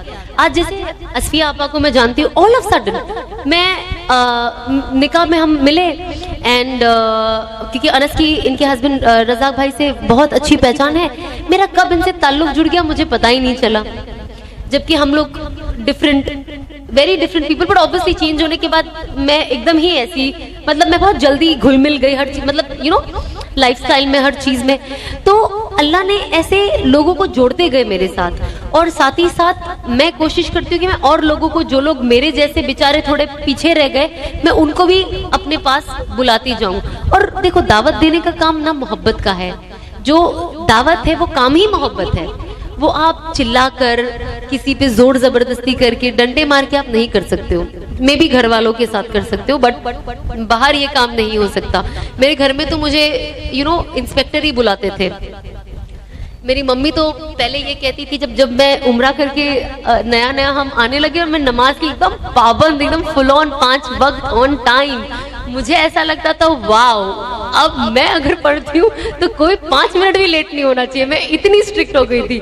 तो मेरी मम्मी कहती है, मतलब अगर तूने दिन का काम शुरू किया तो डंडे मार के मुसलमान बनाएगी लोगों को, मतलब मम्मी लोग का ये लैंग्वेज होता है।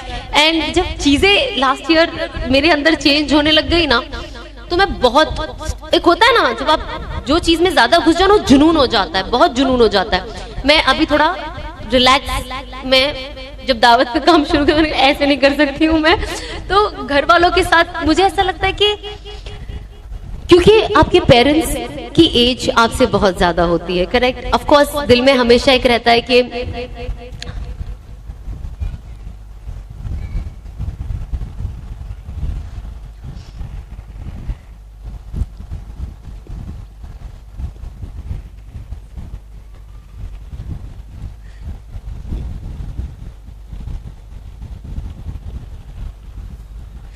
कि जितना वक्त वो आपके साथ अभी तक गुजार चुके हैं, आगे उनके पास उतना वक्त है कि नहीं। एंड आई थिंक पेरेंट्स से इम्पोर्टेंट आपकी लाइफ में कुछ नहीं होता, एंड इररिप्लेसेबल लॉस है। मैं मेरी मम्मी को देखती हूँ, मुझे डर भी लगता है, मुझे मोहब्बत भी होती है। मुझे लगता है एक दिन होगा जब ये मेरे सामने नहीं होंगे, और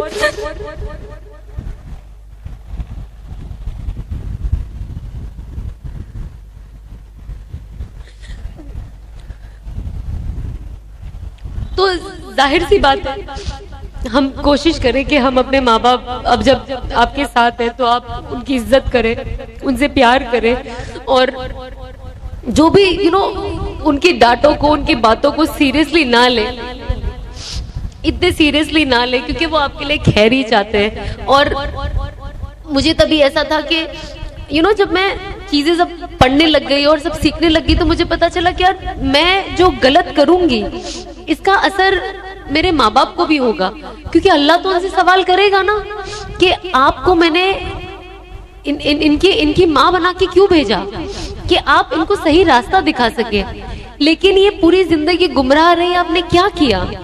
और मैं नहीं चाहती थी कि मेरी मम्मी के ऊपर ये सवाल उठे आखिरत के दिन। तो मैं नहीं चाहती हूँ कि मेरी मम्मी सिर्फ इस दुनिया में खुश रहे कि मैं काम कर रही हूँ, उनके लिए एक्सपेंसिव कपड़े ला रही हूँ, इन्हें घुमाने लेके जा रही हूँ, पर इनकी आखिरत जीरो कर रही हूँ एक ऐसा काम करके जो गैर मुनासिब है। और इस पे तो हर मतलब अल्लाह की लानत है, फरिश्तों की लानत है, हर किसी की लानत है जब इंसान गुमराह हो जाता है तो। और मैं नहीं चाहती हूँ कि मेरे माँ बाप के साथ इस तरीके से हो। तो जाहिर सी बात है मेरे दिमाग में सबसे पहले आया, जब मैंने तौबा भी की ना, तो मैंने अल्लाह से यही नियत की कि अल्लाह मैं तौबा तो कर रही हूँ, बट मेरी तौबा का सबसे मेन रीजन है, डेफिनेटली मेरी मगफिरत तो है, बट या अल्लाह सबसे पहले मेरी माँ बाप की मगफिरत कर देना, क्योंकि ये लोग जाने अनजाने में मेरी इस जर्नी का हिस्सा रहे हैं। और पता नहीं किस चीज की वजह से ये मुझे रोक नहीं पाए, मैं रुक नहीं पाई, जो भी हुआ, बट मैं नहीं चाहती हूँ कि इसका अजाब इनको पड़े। और मैंने रियलाइज किया कि अब मैं इतना अच्छा करना चाहती हूँ, इतना अच्छा करना चाहती हूँ, और अपनी जिंदगी को इतना अच्छा करना चाहती हूँ कि इन सब का सवाब मेरे माँ बाप को मिले। और जो ऑफ कोर्स मेरे नाना नानी है सब, जब मुझे अनस बताते थे तो कहते थे कि हमारे पूरे घर वालों को दिखाया जाता है बाकायदा हम क्या करते हैं हर जुमेरात को, कि आपकी आने वाली नस्ल क्या करती है। एंड आई वाज लाइक, मैं नहीं चाहती हूँ कि मेरे नाना ने ये देखे, मैं नहीं चाहती हूँ आगे जाके मेरे माँ बाप ये देखे। तो मेरा एक ही, मैं हमेशा अनस को ये पूछती रहती थी कि मैंने तो तौबा कर ली, कि शुरुआत में मेरे बहुत सवाल होता था, क्योंकि मैं नई आती थी ना, नई चेंज हो रही थी, नई चीजें सीख रही थी, तो दिल बहुत ऊपर नीचे रहता था। तो मैं हमेशा ही बोलती थी अनस को, अनस श्योर ना मेरी मगफिरत हो जाएगी, मुझे तो मतलब डाउट नहीं है पर डर लगता है। तो दुआ तो हमेशा मांगती हूँ, पर कभी भी एक डर बैठा रहता है कि अल्लाह ने मेरी मगफिरत करी है कि नहीं, मेरे गुनाहों को माफ किया है या नहीं। क्योंकि एक होता है ना जाती गुनाह होता है, ठीक है, जो आपसे जुड़ा है, आप अब अपने घर में क्या कर रहे हो, कैसे कर रहे हो, वो आपसे जुड़ा है, कोई देख नहीं पाता है। आप कभी भी तौबा करके करेक्ट कर सकते हो उस चीज को, है ना।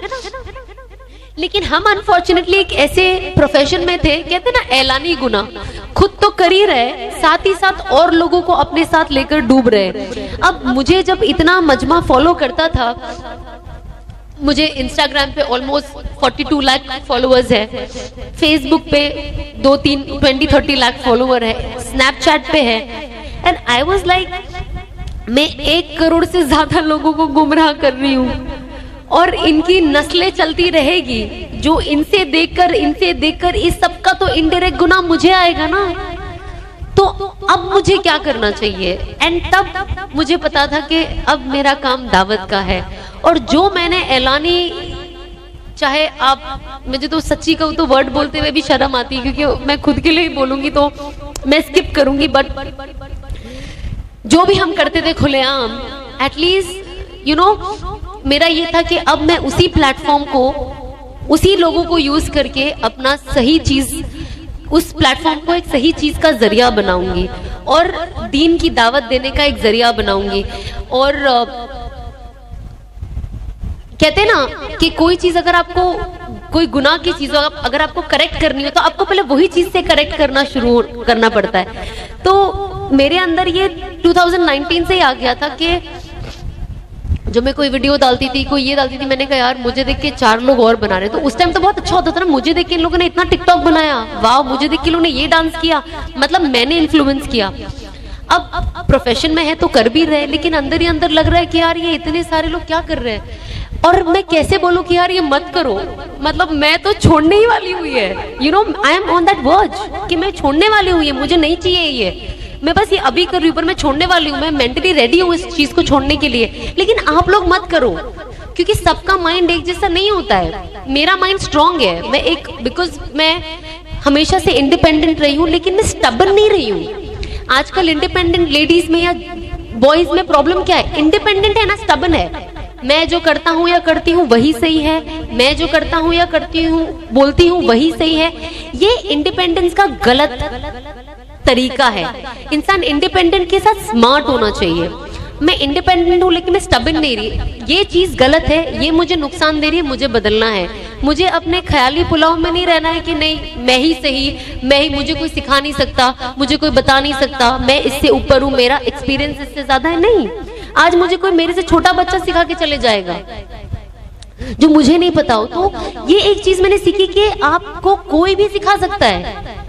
एक जाहिल इंसान जिसको अगर दीन की बात करूं तो दीन का कोई नॉलेज नहीं हो, लेकिन कोई ऐसी चीज सिखा दे जो आपने इतनी बुक पढ़ ली तो भी नहीं पता है, और कोई छोटा बच्चा आपको सिखा दे। मेरे घर में तो जितने मेरी नंदनों के छोटे छोटे बच्चे इतने अच्छे अच्छे से दुआ पढ़ते हैं, सारी दुआएं, मैंने कहा लगता है इनसे ही सीखनी पड़ेगी आधी दुआएं मुझे। तो यू नो इनको देखकर इतना अच्छा लगता है कि जब मैं इनको देखती हूँ ना मेरे घर में यू नो बच्चों को, तो मैं अपना फ्यूचर देखती हूँ उसमें कहीं ना कहीं कि when I have kids this is what I want to see, like यही मेरा प्रेजेंट है और यही मेरा फ्यूचर है, और इसी चीज से मुझे मोहब्बत है, और मैं चाहती हूँ मेरी आने वाली नस्ल भी इसी चीज से मोहब्बत करे, क्योंकि इसी में उनकी कामयाबी होगी। एंड उसके लिए मुझे ग्राउंड अभी बनाना जरूरी है, मुझे खुद स्ट्रांग रहना जरूरी है। मैंने लास्ट ईयर रमजान में चांद रात में नियत की, अब सब बंद, ओके, एंड दोस्तों को बताया नहीं था कि मेरी लाइफ में कितने चेंजेस आ रहे हैं, तो बेचारे तो कुछ तो आधे शौक से ही मर गए और कुछ अभी भी डाइजेस्ट नहीं कर पा रहे, और कुछ लोग मुझे देख के बोलते हैं हमको यकीन नहीं हो रहा तू वही लड़की है। मैंने कहा अल्लाह का शुक्र है। तो जब शुरुआत हुई चांद रात से टीवी देखने का, मुझे याद है चांद रात थी और मगरिब की अजान हो गई, मैं एक वेब सीरीज देख रही थी, उसका एक ही एपिसोड बचा था, वो सीजन खत्म होने वाला था। एंड मैंने अनस को फोन पे बोला देखो चांद तो दिख गया है, मैं नमाज भी पढ़ ली हूँ, मेरी नियत तो कि मैं एक एपिसोड देख लूँ प्लीज, ताकि मेरे दिल में ये नहीं रहे कि फाइनल हुआ क्या था क्लाइमेक्स में। तो Anas is like, Anas knew कि इसके बाद I am going to change, and वो इंसान जिसके ऊपर काम करता समझ जाता है कि। तो आई स्टिल रिमेम्बर कि मैंने मगरिब की नमाज पढ़ी थी, चांद रात की रमजान शुरू हो रहे थे, और उसके बाद मैंने फटाफट एक एपिसोड वो सीजन का देख लिया था, सीजन 2 का, फिर वो सीजन खत्म, मैंने कहा हाँ हो गया। उसके बाद से जब मैंने टीवी पैक करी आज तक वो टीवी नहीं खुली है। माशाल्लाह से मेरी मम्मी को भी टीवी सीरियल देखने की आदत हो गई। अब हम क्या सोचते हैं ना, एक्चुअली मैं आपको बताती हूँ मसला क्या है। जब मम्मी लोग देखते हैं ना, हम कहते हैं अरे बेचारे इतने बुढ़े बुजुर्ग यार किधर जाते तो है नहीं, घर पे ही तो रहते, देख लेने तो ना सीरियल, क्या जाता है। ये आज बहुत लोगों का सोच हो चुका है, क्योंकि ये मेरा भी सोच था। मैं तो अपनी सोच ही बताती हूँ कि मैं क्या सोचती थी। अरे बेचारे मेरी मम्मी इतने माजूर है, इतने उल्टे, कहाँ जाते बाहर, तो ना घूमने फिरने जाते, एक जगह बैठ के एक सास बहू का तो सीरियल देख रहे, कौन सा डांस गाना देख रहे। पर वही चीज उनको मिसलीड करती है, मुझे मिसलीड करती है। उनका नमाज का वक्त लेट होता है, कुरान शरीफ पढ़ने का उनके पास टाइम नहीं है, क्योंकि उनको सीरियल देखने से फुर्सत नहीं है। इसके दूसरे एपिसोड में क्या हो रहा है, उसके दूसरे एपिसोड में क्या हो रहा है। तो आई रियलाइज कि सबसे बड़ा फितना तो ये टीवी ही है। तो सबसे पहले तो मैंने टीवी का ही पैकअप करा दिया मेरे घर से, लेकिन अब बेचारी टीवी खराब ना हो जाए तो उसमें हम लोग यू नो हफ्ते में एक बार यूट्यूब कनेक्ट करके नाच लगा देते, बयान लगा देते। मैंने कहा टीवी चालू रखना है, कुछ काम में तो है बेचारी। जब इसने देखो गाना ही गाया है और सीरियल के, एटलीस्ट बेचारी कुछ नात वात सुना दे हमें, अभी कुछ बयान सुना दे, इससे भी थोड़ा हलाल का काम करा ही लेते हैं। तो यू नो टीवी देखना बंद हो। मेरी मम्मी इतनी एडिक्ट थी टीवी की लेकिन माशाल्लाह से उन्होंने वो भी अब बंद कर दिया, तो अब उनके पास थोड़ा पढ़ाई के लिए ज्यादा वक्त होता है और अब उनके अंदर भी वो चाहत नहीं है मुझे देख देख कर, लकीली वो आ गया। जब मैं नया नया सीखती थी तो मुझे नहीं पता था कि वॉशरूम में सर पे दुपट्टा लेकर जाते हैं। एंड आई वाज लाइक, मुझे अनस ने बताया कि ऐसे ऐसे होता है। मैं दुआ पढ़ के जाती थी, वो मैंने बहुत पहले सीख लिया था वॉशरूम में जाने की दुआ, बहुत पहले, मतलब 3 साल पहले। तो मैंने वॉशरूम की बाहर ही दुआ लिख दी थी, क्योंकि बाय हार्ट नहीं हुआ था ना। तो मैं जो भी दुआ होती है ना, आईने में दिखने की दुआ, वॉशरूम में जाने की दुआ, जो जो सीखना होता है मैं उधर ही लिख के रख देती हूँ, ताकि जब मेरी नजर पड़े तो पहले दुआ पढ़ूं फिर वो करूँ। तो मैंने ऐसे आईने में दिखने की दुआ लिख दी, वॉशरूम में जाने की दुआ लिख दी, एंड मैं पढ़ के जाती थी। पर सर पे दुपट्टा लेना इसका नॉलेज ही नहीं। फिर जब सिखाते गए तो फिर मैं दुपट्टा लेके जाऊं शुरुआत में। फिर मैंने मेरा बेड ना बहुत बाथरूम के नजदीक है, तो मैं वहां ही टंगा देती थी। तो एक वक्त के बाद आपको ना अपने आप को कुछ चीजों में ना, इस्लामिक चीजों में रोबोट बनाना पड़ता है, नहीं तो वो नहीं होगा। इतना रोबोटिक होता था कि रात को अगर मैं 3 बजे भी उठूं वॉशरूम जाने के लिए तो मैं दुपट्टा लेकर ही जाऊं। वो एक अंदर आ गया था, हैबिट हो गई थी। तो चीजों को ना कभी कभी हैबिट बनानी पड़ती है, वो इतने आसानी से नहीं आती है। तो मैं वो लेकर जाऊं। फिर पता चला कि यार वॉशरूम में तो जाके बात नहीं करना होता है किसी से।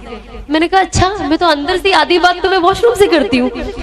फिर ये चीजें मैं मेरी मम्मी को सिखाने लगी। मैंने कहा निको ऐसे नहीं करते, दुपट्टा लेके जाने का। मेरी मम्मी जब देखो दुपट्टा भूल जाए, जब देखो दुपट्टा, मैं भाग भाग के अंदर जाके दुपट्टा पहना के बाथरूम के अंदर, बेचारी अंदर लेके ले दुपट्टा।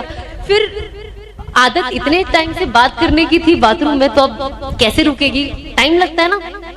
अब मेरी मम्मी जब बाथरूम में जाए तो होता ना शैतानी चीजें ना, अंदर जाके मेरी मम्मी को सब याद आ जाए बाथरूम में कि सना को ये बोलना है वो बोलना है। मैं एक भी सवाल का उनका जवाब ना, वो चिल्ला के उनके चिल्लाते रहे सना सना सना। फिर वो बाहर पे बीच में बोलूं, मैंने कहा कितनी बार बोला है बाथरूम में बात नहीं करते। फिर जब मैं जाऊं फिर उनको याद आ जाए कोई ना कोई काम। तो ये चीज सुनने में फनी लगती है, बट ये प्रैक्टिस करने बहुत टफ है, बहुत इजी लगता है, बट अब ऐसे ये चीज मिस हो जाती है।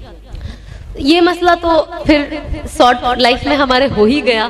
अब मुद्दा आया, मैं अभी जस्ट इसके पहले ही बता रही थी, मैंने कहा पहले ऑफ कोर्स मैं हमेशा से मॉडेस्ट क्लोथ, पर्सनली मेरे हिसाब से जो मॉडेस्ट होता था वो पहनती थी। शूट में ऑफ कोर्स आप एक जो भी कैरेक्टर प्ले करते सब बातें होती ना, ये तुम थोड़ी ना हो, ये तो तुम एक कैरेक्टर हो, असल में तो तुम अच्छे कपड़े पहनते हो पर ये कैरेक्टर तो दिख के आ रहा है ना टीवी पे, जिससे मैं कैरेक्टरलेस लग रही हूँ, उसका क्या। घर पे मैं दुपट्टा पहन के बैठी रहूं लेकिन टीवी पे मैं स्कर्ट में दिखाई दे रही हूँ, तो मैं तो फनी लगूंगी ना, कौन मेरी बातों का यकीन करेगा। अब क्या होता था ना, पढ़ाई तो मेरी पहले से चालू हो गई थी, दीनी और हर फॉलो करना। अब कुछ चीजें ऐसी होती थी ना कि आप वो चीज की दावत नहीं दे सकते। क्यों नहीं दे सकते? क्योंकि आपके अमल में नहीं दिख रहा है। अब मेरे अमल में नहीं दिख रहा है तो मेरी बातों में जोर कैसा होगा। सामने वाला तो यही बोले ना पहले तू कर ले, मैं बोली यार तुम लोग के अच्छे के लिए बोल रही हो, तुम कर लो, मैं तो कर ही लूंगी पर तुम तो करो ना। क्योंकि मुझे कोई भी चीज पता चले ना हदीस के बारे में, कोई भी अच्छी चीज, छोटे छोटे अमल होते हैं, तो मैंने कहा मैं सोचती थी कि हमेशा मैं उसे फॉरवर्ड कर दूं। पर आई थिंक ये भी एक चीज थी जो मुझे 2019 में बहुत परेशान करती थी कि मुझे कुछ चीज डालनी होती थी, मुझे लगता था ये मैं पर्सनली कर रही हूँ लेकिन मैं ये नहीं बोल पा रही हूँ क्योंकि मेरा जाहिर अभी बराबर नहीं है। लेकिन प्रॉब्लम ये है कि ये करके शायद हाइपोथेटिकली शायद मेरी मगफिरत हो जाए, पर सामने वाले को ये पता नहीं ना कि मैं ये अमल भी कर रही हूँ, और वो जो मुझे देख रहा है जो मैं हूं नहीं वो कर रहा है, लेकिन जो मैं हूं वो नहीं कर रहा है। तो मैं तो मुनाफिक हो गई ना कि मैं अपने आप को कोशिश कर रही हूँ जन्नत की तरफ लेके जाने के लिए, लेकिन सामने वाले को जहन्नम में लेके जा रही हूँ क्योंकि मैं ये नहीं डाल सकती, क्योंकि सामने वाले को लगेगा कि यार ये खुद तो वैसा नहीं करती है। अब ये तो लाइफ में सबसे टफ डिसीजन होता है ना, जब आप चाहते हो कि आप कुछ शेयर करो इस्लामिक बातें पर आप नहीं कर सकते हो। इससे ज्यादा टफ लाइफ में कुछ नहीं है मेरे लिए। अभी भी कुछ चीजें मुझे शेयर करने नहीं होती, मेरे पे चढ़ जाएंगे ये सब। मैंने कहा छोड़ दो इनको, समझने दो अपने आप। तो कुछ चीजें आपको पकड़ के रखना पड़ता है, पर आप सोचते हो कि यार आप मुझे देख के हर चीज मत करो, मैं प्रोसेस में हूँ पर आप हर इंसान को अपना सोचना है। तो मैं जितना हो सकता है मैं शेयर करने की कोशिश करती हूँ। तो फिर जब जैसे जैसे आया, मैं अभी इनको बता रही थी अस्फिया आपा को कि हिजाब हमेशा से ही मुझे लेना था। मुझे हमेशा लगता था हिजाब वाली लड़कियां कितनी क्यूट लगती है। एंड जब मैंने ना मुस्तकिल 2 बयान सुने एक 2-3 दिन में, एक मौलाना तो बहुत रो रो के बयान करते हैं, हमारे इंडिया के नहीं है पर वो इतना रो के बयान करते, जब भी मैं उनको देखती हूँ मैं इतना रोती हूँ, मुझे लगता है उनसे ज्यादा तो मैं रोती हूँ।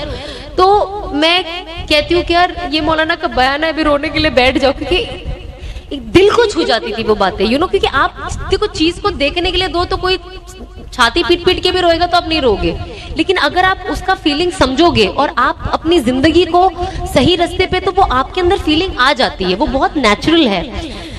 तो मैं उनको बहुत देखती थी, क्योंकि जब आपको दीन करेक्ट करना हो ना तो लॉजिक के साथ ना इमोशंस की बहुत ज्यादा जरूरत होती है। सिर्फ लॉजिक से आप अपना दीन स्ट्रांग नहीं कर सकते, उसके लिए इमोशन और फीलिंग होना जरूरी है। इमोशन ऑफ कुर्बानी जो हमारे अहले बैत ने दी है, जो हमारे नबी पाक सल्लल्लाहु अलैहि वसल्लम ने दी है, जो दूसरी कौमों में यू नो जो हम जहाँ शुरुआत से आए अगर आदम अलैहिस्सलाम से, तो कुर्बानी पे कुर्बानी, कुर्बानी पे कुर्बानी, तो उसके लिए इंसान के अंदर थोड़ा जज्बात तो होना जरूरी है ना। अगर आप उनकी कुर्बानी के बारे में बात सुनकर आप रोगे नहीं तो फिर आप इंसान ही नहीं हो।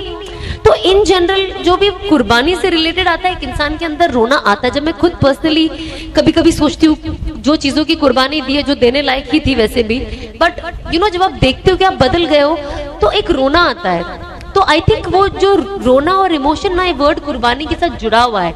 आज जब मैं, मेरे जो कुछ दोस्त है, ऑफ कोर्स ईमान वाले भी, गैर ईमान वालों के लिए भी उतनी ही फिक्र करती हूँ मैं, जो मेरे दोस्त है, जो दोस्त नहीं भी है, जब मैं देखती हूँ मैं कहती हूँ यार मैं ऐसा क्या बोलूं इसको कि ये इंडस्ट्री छोड़ दे। और सिर्फ इंडस्ट्री की बात नहीं है, सही दीन को पकड़ के रखे, जरूरी नहीं है इंडस्ट्री वाला ही गलत है। लोगों ने ना सिर्फ हलाल हराम इंडस्ट्री एंटरटेनमेंट हीरो हीरोइन से ही रखा है, बाकी और कोई प्रोफेशन में इनको ये नहीं दिखता है, जो गलत है। हर चीज में ये जुड़ा हुआ है।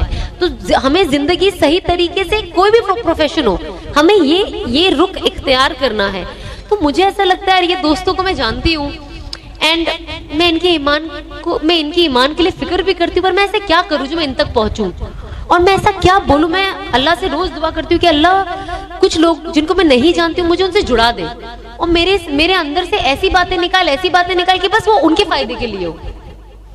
यू नो, भले मैं बोल रही हूँ, भले मेरी जुबान रख, ऑफ कोर्स मेरी जुबान रख ताकि मेरी भी मगफिरत हो जाए, बट ऐसा कुछ निकाल के बस ये बंदा बदल जाए और आपसे मोहब्बत करने लगे और आपके पास आ जाए।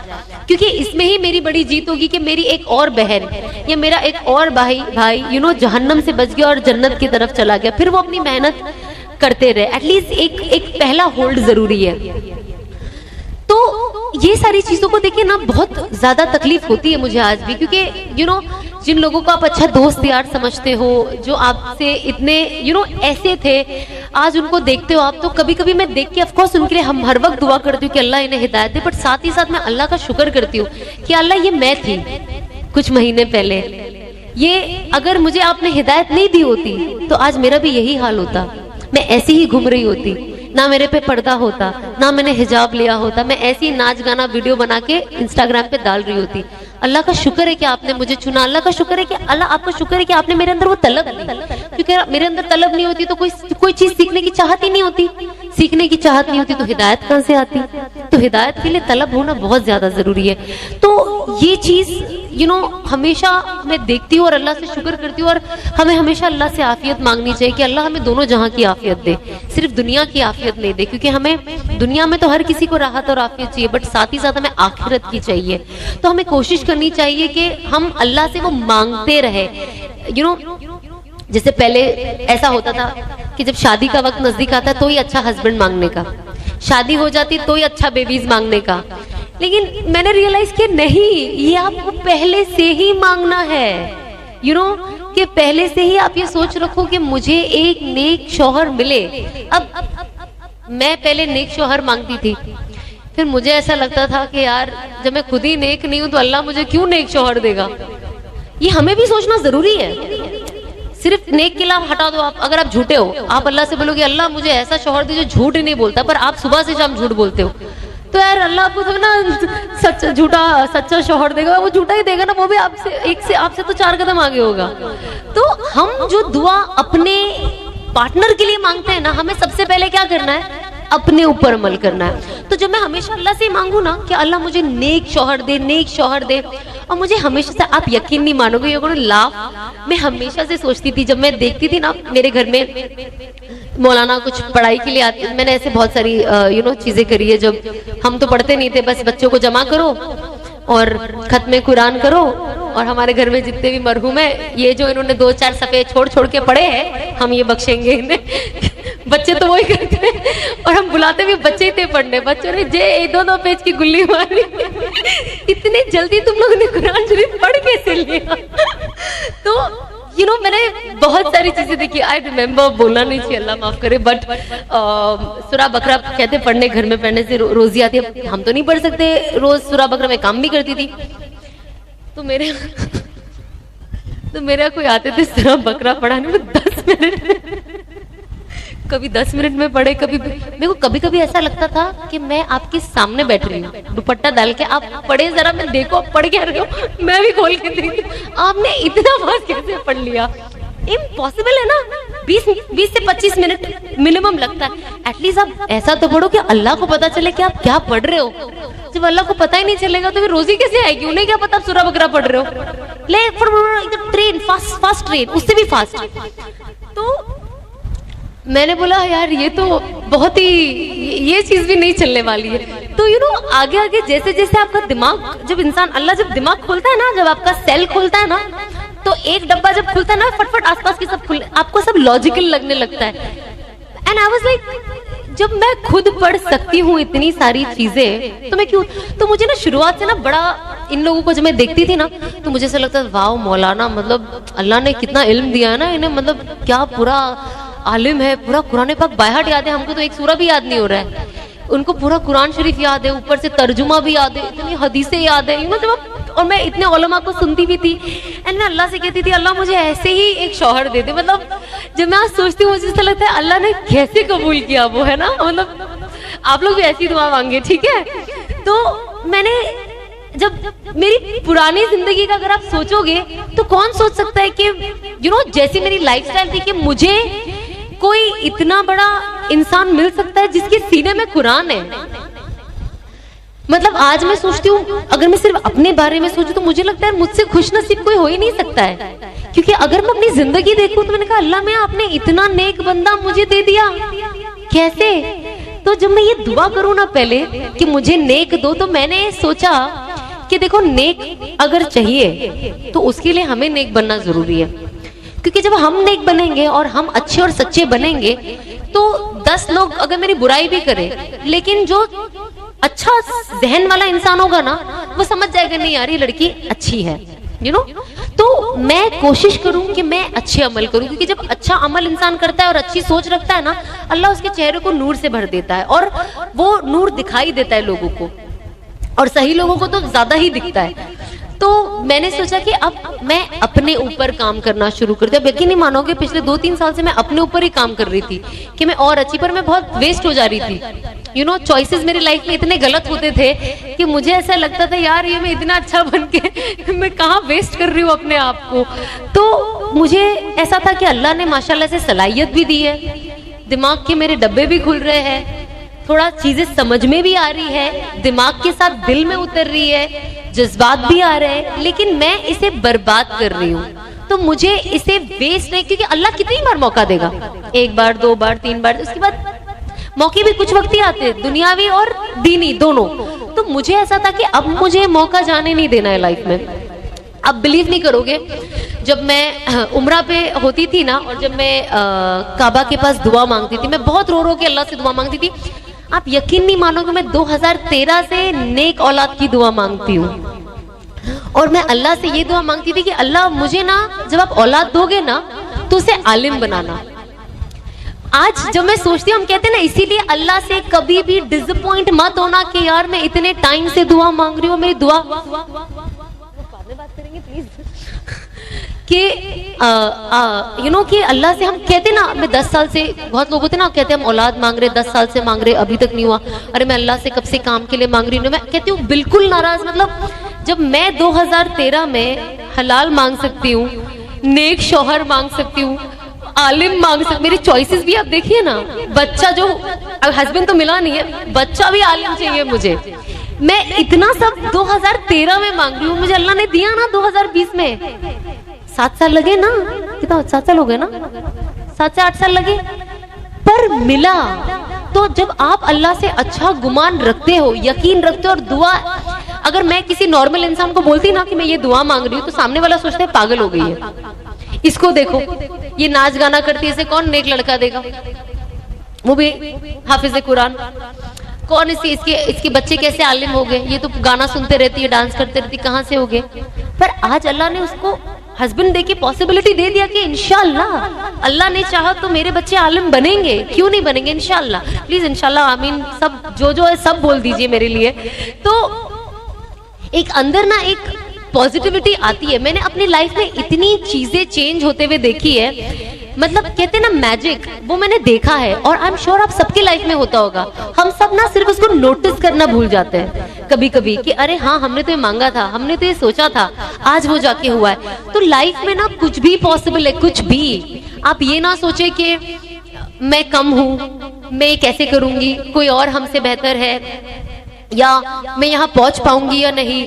और कोई होता है ना, कहते हैं यार, मेरे बहुत लोगों को मिली, मेरे फ्रेंड्स लोग कुछ जो है, अरे हम तो इतने गुनाहगार है, अब हमको तो अल्लाह माफी नहीं देगा, अल्लाह तो हमको माफी नहीं देगा। ऐसी चीजें हमको कोशिश करना है कि हम उन लोगों को मोटिवेट करें कि ऐसा कुछ नहीं है, अल्लाह तो किसी से भी काम ले सकता है, अल्लाह को किसी की जरूरत नहीं है। अल्लाह को कोई नाम की जरूरत नहीं है, अल्लाह किसी को भी इज्जत और नाम देकर उससे दीन का काम ले सकता है। किसने सोचा था अल्लाह आज मेरे से दीन का काम लेगा? मैं खुद नहीं सोच सकती। मैं तो आज भी कभी कभी अपने आप को आईने में देखती हूँ, मैं फिर अपने आप से बात करती हूँ, लेकिन पॉजिटिवली, कि अल्लाह आपने मेरे से ये काम ले लिया। मतलब मैं तो कोई लायक ही नहीं थी, और लोगों की नजर में भी नालायक थी, लेकिन आपने मेरे अंदर वो वैल्यू, आपने मुझे वो वैल्यू दिया, आपने मुझे इस लाइफ का कोई मीनिंग दिया, और मुझे लोगों तक पहुंचने का जरिया बनाया। तो अल्लाह कुछ भी कर सकता है। किसी, मैं हमेशा कहती हूँ कि अल्लाह अगर मुझ जैसे नाचने गाने वाले के साथ काम ले सकता है तो किसी से भी ले सकता है। अगर लोग अब नहीं समझे मुझे देखकर तो कभी नहीं समझ पाएंगे। तो हमें कोशिश करना चाहिए कि हम सबसे पहली बात है लोगों के लिए अच्छा गुमान रखें, क्योंकि कहते हैं ना पैसे से ज्यादा जो ज्यादा टफ वाला और जो सबसे गंदा वाला जो तकब्बुर होता है ना, वो दीन का होता है। इंसान का पैसे का तकब्बुर कम हो जाता है, लेकिन दीन का बहुत ज्यादा हो जाता है। मैं पर्दा करती हूँ, मैं नमाज पढ़ती हूँ, मैं तो इतने वजीफे पढ़ती हूँ, देखो इतनी की नमाजें कज़ा हो रही है। हमें कोशिश करनी चाहिए कि ये हम कभी, अल्लाह हमसे कभी भी छीन लेगा, तो हमें कभी भी बदगुमान नहीं होना है, हमें पॉजिटिव रहना है और इस्लाम को पॉजिटिवली फैलाना है, लोगों तक सही दीन लेकर जाना है जो एक्चुअली हम तक सही लोगों के जरिए ही पहुंचा है। लेकिन हम इतने स्ट्रिक्ट हो गए हैं लोगों के साथ कि हम तो सीधा मतलब उनको खारिज ही कर देते, मतलब वो तो इस्लाम में ही नहीं है हमारे हिसाब से। तो हमें कोशिश करना है कि हम लोगों को जो असल साइड है ना दीन का, मोहब्बत का, और अगर हम चाहते हैं कि अल्लाह हमारे गुनाहों को माफ करे तो हमें भी माफ करने वाला बनना जरूरी है। अगर हम लोगों को माफ करेंगे तो अल्लाह हमारे गुनाहों को माफ करेगा। अगर आप कोई प्रॉब्लम भी होती है तो आप अल्लाह से नियत कर लो कि अल्लाह मतलब मुझे नहीं माफ करना है, इस इंसान को बहुत तकलीफ दे, लेकिन मैं आपको सिर्फ, इस बंदे को सिर्फ इसलिए माफ कर रही हूँ ताकि मैं चाहती हूँ आप मेरी मगफिरत कर दे, आप मेरे गुनाहों की माफी कर दे। जब जब कयामत का दिन होगा तो आप ये नियत करके अल्लाह से मांगे कि अल्लाह मुझे मैंने जो भी अपनी लाइफ में किया मुझे माफ कर दे, मुझे माफ करने वाला बना। हम कोशिश करें कि हम सच बोले। कहते हैं ना कि ये एक मुसलमान की सबसे अच्छी पहचान है। जब किसी सहाबाओं ने, जो मैंने सुना है उलमाओं से, कि किसी सहाबा ने जब सल्लल्लाहु अलैहि वसल्लम से पूछा कि क्या मुसलमान डरपोक हो सकते हैं, तो कहा हाँ हो सकते हैं। फिर उन्होंने कहा क्या वो वकील हो सकते हैं, कंजूस हो सकते हैं? बोले हाँ हो सकते हैं। क्या वो ऐसे जैसे थकेले कामचोर टाइप से एकदम आलसी हो सकते हैं? बोले हाँ हो सकते हैं। वो टाइम तो लोग एकदम जंगजू थे ना, हो सकते हैं। तो बोले क्या मुसलमान झूठ बोल सकता है? तो सल्लल्लाहु अलैहि वसल्लम ने कहा कि नहीं, मुसलमान कभी झूठ नहीं बोल सकता। लेकिन अनफॉर्चुनेटली आज हमारा दिन भी झूठ से शुरू होता है और खत्म भी झूठ पे होता है। तो सोचो हम पे कितनी झूठ की लानत छाई हुई है, और हम एक्सपेक्ट करते हैं कि हमारे साथ इंसाफ हो, लोग हमसे सच बोले, हमारे घर वाले सच बोले, दोस्त यार सच बोले, हमारी बीवियां सच बोले, शौहर सच बोले। कैसे बोलेंगे? तो इसीलिए सबसे पहले अपनी खुद की इस्लाह जरूरी है। अगर हम कोशिश करें तो हम कोशिश करें कि एटलीस्ट हम झूठ ना बोले। हमेशा मुस्कुराना वैसे ही सुन्नत है, और अगर आप किसी को मुस्कुरा कर देख लो तो आपको सुन्नत का भी सवाब मिल जाता है, और सामने वाला जब आपको देखता है उसका दिल भी खुश हो जाता है। कौन चाहता है कि किसी उदास इंसान से मिले? तो खुश मिजाज रहना, लोगों तक खुशियां पहुंचाना बहुत ज्यादा जरूरी है।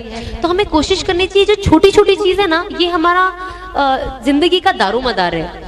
बड़ी बड़ी चीजें तो एक अलग चीज होती है, पर हमसे जो छोटे छोटे सगीरा गुनाह होते हैं ना, बहुत ज्यादा हो जाते हैं, हमें पता भी नहीं चलता है। तो हम बस कोशिश करें कि जो जो चीजें हम सुनते हैं, सीखते हैं, और हम सबसे इम्पोर्टेंट है, जैसे हम खाना बनाना सीखते हैं यूट्यूब पे, जो हमें नहीं आता है, मेकअप करना सीखते हैं, नया ट्रेंडिंग डिजाइन कौन सा है हिजाब में या सलवार कमीज में, वो हम गूगल करके सीख लेते हैं। तो जब हम इतनी सारी चीज का गूगल के जरिए उनका इस्तेमाल करते हैं, गूगल का, और ये सीखते हैं, तो हम कोशिश करें कि थोड़ा वक्त निकाल के दीन के बारे में भी सीखें, क्योंकि असल तो यही है, हमें तो यही जाना है। मुझे इसलिए ये फनी लगता है क्योंकि आप यकीन नहीं मानोगे, लोग ऐसे ऐसे सवाल मुझसे करते हैं और ऐसी ऐसी चीजें इंस्टाग्राम पे, मुझे भी नहीं पता था ये चीजें।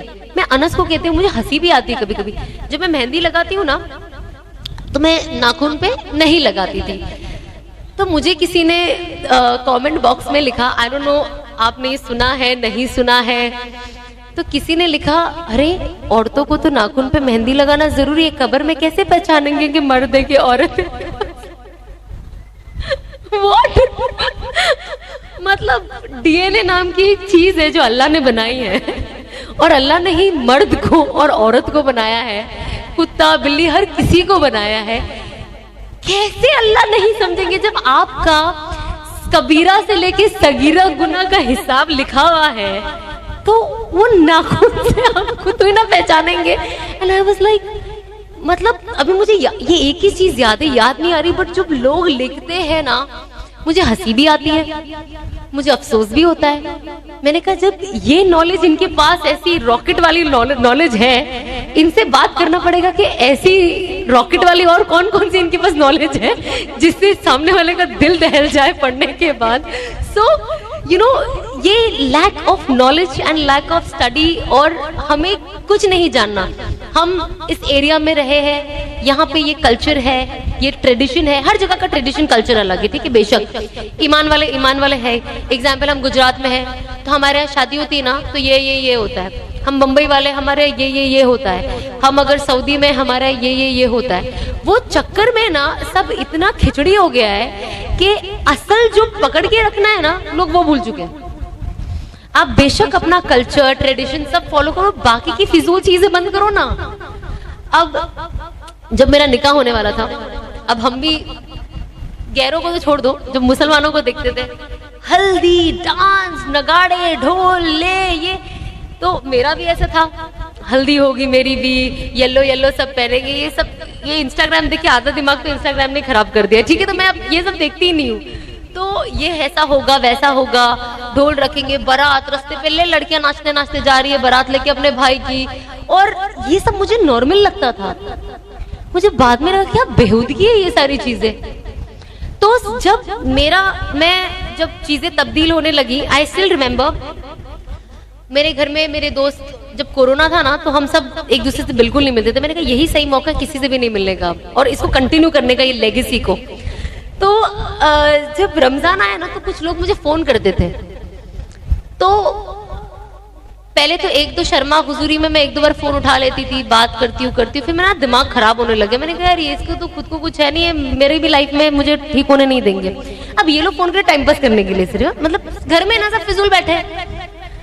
मैंने कहा देखो, ये सब गैर महरमों से फोन पे बात करना गुनाह है, मुझे आप लोगों से बात नहीं करनी है, और इससे मेरा वक्त भी जाया होता है। ये बहुत हाश हो गया, थोड़ा प्यार से बोलना चाहिए था। पर मैंने कहा ये लोग नहीं समझेंगे, इनको ऐसे ही बोलना पड़ेगा। उस इंसान ने मुझे तब से लेके आज तक कभी फोन नहीं किया। और ये चीज, ये एक पहला इंसिडेंट हुआ, इससे ना एक्चुअली मुझे कॉन्फिडेंस मिला। अब मेरे जो दोस्त थे, मैंने कहा मुझे किसी को बोलना ही नहीं है कि मैं सब छोड़ रही हूँ, किसी को नहीं बोलना। मैंने कहा ये शैतान ना किसके भी जरिए आ जाएगा। मैंने मेरी अम्मी को भी नहीं बताया, मैंने कहा इनके भी जरिए आ सकता है। बताना ही नहीं है, अपने अंदर ही रखना है कि मैं बदल रही हूँ, और ये मैं सीधा अनाउंस करूंगी, बस ये किसी को नहीं बताऊंगी। सिर्फ अनस से शेयर करती थी मैं। तो जब हम लोग शुरू हुई ना तो मेरे दोस्त लोग अरे आ जाओ मिलते हैं, कितना टाइम हो गया, अभी सब आ रहे हैं ये वो। मैंने कहा यार ये तो पीछे ही पड़ गए अब। तो मेरी एक्चुअली मेरे फ्रेंड की वाइफ एक्सपेक्ट कर रही थी, तो मैंने कहा चलो एक बार मिल लेती हूँ तो एटलीस्ट 2-3 महीना ये लोग ये गाना नहीं गाएंगे मिलने का, फिर मैं खींच लूंगी आगे थोड़ा। और शुरुआत में मैं यही चीज खींचती थी, मेरे घर में मेरी बुजुर्ग अम्मी है, मैं कोरोना बाहर मैं नहीं जाऊंगी, घर में मेरी अम्मी को कुछ होगा। जबकि दुनिया थोड़ी चलने भी लगी तो मुझे ये बहाना एप्ट लगता था किसी को भी नहीं मिलने का। ऑफ कोर्स क्योंकि मैं अपनी लाइफ में चेंजेस ला रही हूँ ना, टीवी बंद करने से थोड़ी ना कुछ होगा, बाकी चीजें भी तो चेंज करनी पड़ेगी। तो मैं मेरे दोस्तों उसको मिलने गई, तो मेरा एक दोस्त था, उसे बोला और ऐसे करके हाथ, तो मैं ऐसे हो गई, बोले ओ कोरोना कोरोना। मैंने कहा हाँ कोरोना कोरोना। मेरे को बताना ही नहीं है कि आज के बाद तो मुझको उंगली भी नहीं लगा पाएगा। तो होता है ना जब आप ज्यादा लिबरल हो जाते हो, ज्यादा पढ़ लिख लेते हो ना, तो थोड़े जाहिल होने के चांसेस ज्यादा होते हैं। तो जब मैं नई नई कॉलेज जाती थी ना, तभी मैं बहुत ही सीधी थी स्कूल में, मतलब जीन्स नहीं पहनती थी और मेरे बाल खुले नहीं होते थे, सलवार दुपट्टा नहीं होता था सर पे, लेकिन इतनी मॉडेस्टी थी मेरे अंदर। फिर जब मैं कॉलेज गई ना तो मैं साल में एक बार जीन्स पहनती थी मेरे बर्थडे के दिन, पता नहीं किस खुशी में, लेकिन मैं पहनती थी। फिर जब मैं देखूं कि लड़का लड़की हाथ मिला रहे एक दूसरे से कॉलेज में, और सबसे अमेजिंग तो मुझे लगता था गले मिल रहे ना, लेना ना देना भाई, ओ बाय इतने गले मिले, इतने जान बाय बोलने से एक बाय में 10 बार गले मिल चुके, बाय ही खत्म नहीं हो रहा है इनका। तो मुझे शुरुआत में बहुत अजीब लगे ये, मैंने कहा कैसे यार ये लड़का लड़की कैसे गले मिल लेते, क्योंकि मैं अभी भी ना थोड़े नैरो नहीं करेक्ट माइंडसेट में थी, ये अपने आप को नैरो सोच के मैं बिगड़ गई। मैं बोली कैसे कर लेते ना, कैसे ऊपर रोड पे खड़े होके, कॉलेज के बाहर गेट पे खड़े होके गले मिलते हैं ना सब, oh bye see you tomorrow. And मुझे ऐसा लगता था यार कैसे मिल लेते ना गले रोड पे खड़े होके, पहचान नहीं। फिर मुझे लगा यार मैं कितनी अजीब लगूंगी ना अगर मैंने ये नहीं किया, तो मुझे ट्रेंड फॉलो करना है, यहीं से ही चीजें खराब होती है एक्चुअली। तो मैंने भी पहली बार जब किसी ने मुझे बाय बोल के गले, मैंने कहा हाँ सब मिलते, तो यही प्रॉब्लम है कि जब हम कोई जगह जाते हैं ना तो लोगों को अपने जैसे नहीं बनाते, हम उनके जैसे बन जाते हैं। और आप अगर किसी अच्छे को देख रहे हो तो बेशक उनके जैसे बन जाओ, लेकिन मैं अपनी अच्छी छोड़ के मैं उनके जैसे क्यों कार्टून बन रही हूँ। तो मेरा ये जो कार्टून बनने का जो स्टेप था ये यहाँ से मेरे कॉलेज से शुरू हुआ, वो था गले मिलने से गैर महरमों को, जो मुझे लगता था कि इसमें कोई खराबी नहीं, क्योंकि मेरी नीयत तो इसके लिए अच्छी है ना, और इसके लिए हम तो काम वाले हैं, कभी कभी हम मिलते, कोई कोई तो वापस मिलता भी नहीं है, काम के उसमें। तो ये इंग्लिश कल्चर है, मिलना, हाथ मिलाना, गले मिलना, तो मुझे ये लगता था ये नॉर्मल है, क्योंकि हमको वैसे ही पढ़ाया जाता था ना, इंग्लिश स्कूल में जाते हो, कॉन्वेंट में जाते हो, ये चीज नॉर्मल लगती है। यहाँ से शुरू हुआ, अब मुझे लगे कि ये ऐसी, तो आहिस्ते आहिस्ते आहिस्ते लाइफ में तब्दीली आने लगी, आप मॉडर्न बनने लगे। फिर ऑब्वियसली दुपट्टा हटते गया, फिर वो एक दिन गायब हो गया। शलवार कमीज होती थी तो भी दुपट्टा नहीं होता था, क्योंकि हम ऐसे लोगों को देखते थे, पहले हमको लगता था कि शलवार कमीज में दुपट्टा तो होगा ही, भले वो इधर लटका हो इधर अटका हो, पर होगा। फिर जब हम ज्यादा लोगों से मिलने लगे और ज्यादा लिबरल हो गए, तो हमने देखा यार लोग तो सलवार कुर्ता पहन के आते हैं कॉलेज, लेकिन दुपट्टा नहीं ओढ़ते, हम क्यों ओढ़े। तो तभी नहीं हुआ, थोड़ा बाद में, बट ऐसा लगा कि सलवार कमीज बिना दुपट्टे के भी एट टाइम्स अच्छा लगता है, ये दिमाग में सेट हो गया, क्योंकि हमने वो माहौल अपने आप को, उस माहौल को अपने अंदर उतार लिया। तो इस तरीके से जब चीजें चलती गई तो चीजें बदलती गई। अब जब ये जो मेरे दोस्त थे, ये लोग ईद में मेरे घर पे, मेरे एक दोस्त आए, सबसे पहले हमेशा मेरे घर के सबसे नजदीक होते, तो वो मिलने आते थे, क्योंकि इतने कोई मेरे बिल्डिंग में कोई है नहीं मुसलमान, अभी 2 है पर इतनी बातें नहीं होती थी, अब थोड़ी मैं ज्यादा फैमिली से कनेक्ट होने की कोशिश करती हूँ। तो जब उनसे मुलाकात हुई ना वहाँ पे, तो मैंने सोचा कि चलो ठीक है, अब इनसे फासला रखना ज्यादा जरूरी। तो उन्होंने मुझे आके बोला ईद मुबारक, मैंने हाथ नहीं मिलाया, मैंने कहा ईद मुबारक। तो वो मैंने कहा नहीं यार हाथ लगा के बात नहीं करना चाहिए, आप दोस्त एक अलग चीज में बात नहीं करो हाथ लगाकर। एंड आई थिंक तब से वो एक जो सिलसिला शुरू हुआ, फिर आया तीसरा मेरा बर्थडे, उसमें मेरे मुश्किल से 3 से 4 मेरे दोस्त बेस्ट फ्रेंड्स थे, तो मुझे इन तक मैसेज पहुंचाना बहुत जरूरी था, और इनको तो पता ही चल जाता। तो जब ये लोग आए, मैंने कहा यार अब ये केक भी काटना पड़ेगा फिजूल में मुझे, तो मैंने कहा मैं इनको क्या बोलूं, मैंने कहा चलो कर लो, ये आखिरी है, इसके बाद तो अगले साल से मैं दिखना भी नहीं हूं तुम्हें। तो ये लोग केक लाए। अब मेरे घर में एक स्पीकर होता था जहाँ पे वो घिसा पिटा तुम जियो हजारों साल ये मेरी है आरज़ू हैप्पी बर्थडे टू यू, ये चलता था। तो मेरे दोस्त ने जैसे वो स्पीकर लगाया, मैंने इतने जोर से चिल्लाया कि उसे डर के उसका फोन गिर गया। मैंने कहा ये नहीं करना, बिल्कुल म्यूजिक नहीं लगाना, और मैं पूरा दुपट्टा उपट्टा लेके बाहर आई थी। फिर वो लोग मेरे बाजू में खड़े हुए, वो लोग बोले हैप्पी बर्थडे गा सकते, मेरे ताली बजा सकते। मैंने कहा ठीक है, बिकॉज यू नो मैं उनको इतना स्ट्रिक्ट रिलीजन नहीं दिखाना चाहती थी। I was like you know eventually दिल सी बर्थडे तो साल में एक बार आता है ना, वो लंबा गैप है अभी अगले बर्थडे के लिए, तो देख लेंगे। तो इस तरीके से जब चीजें चेंज हुई ना, तो मेरे अंदर कॉन्फिडेंस आने लग गया कि यार ये तो मैं कर सकती हूँ। मुझे फिजूल में ऐसा लगा कि यार मैं नहीं करूंगी तो क्या होगा। तो जब ये चीजें चेंज होने लगी और जब मेरे दोस्तों तक ये पैगाम पहुंचा, तो जो लोगों को लगता है कि यार मैं कितनी ऑर्थोडॉक्स लगूंगी, मैं कितनी पिछड़ी गांव के जमाने की लगूंगी, इनफैक्ट मेरा रिस्पेक्ट और बढ़ गया। लोग अब जब मेरे दोस्त मुझे मिलते हैं तो वो पहले ही दूर से ऐसे करते हैं और अनस से गले मिलते हैं। तो मुझे आज वो देखकर खुशी होती है कि look at the journey from nothing to so much to again back to something which is so basic for इस्लाम।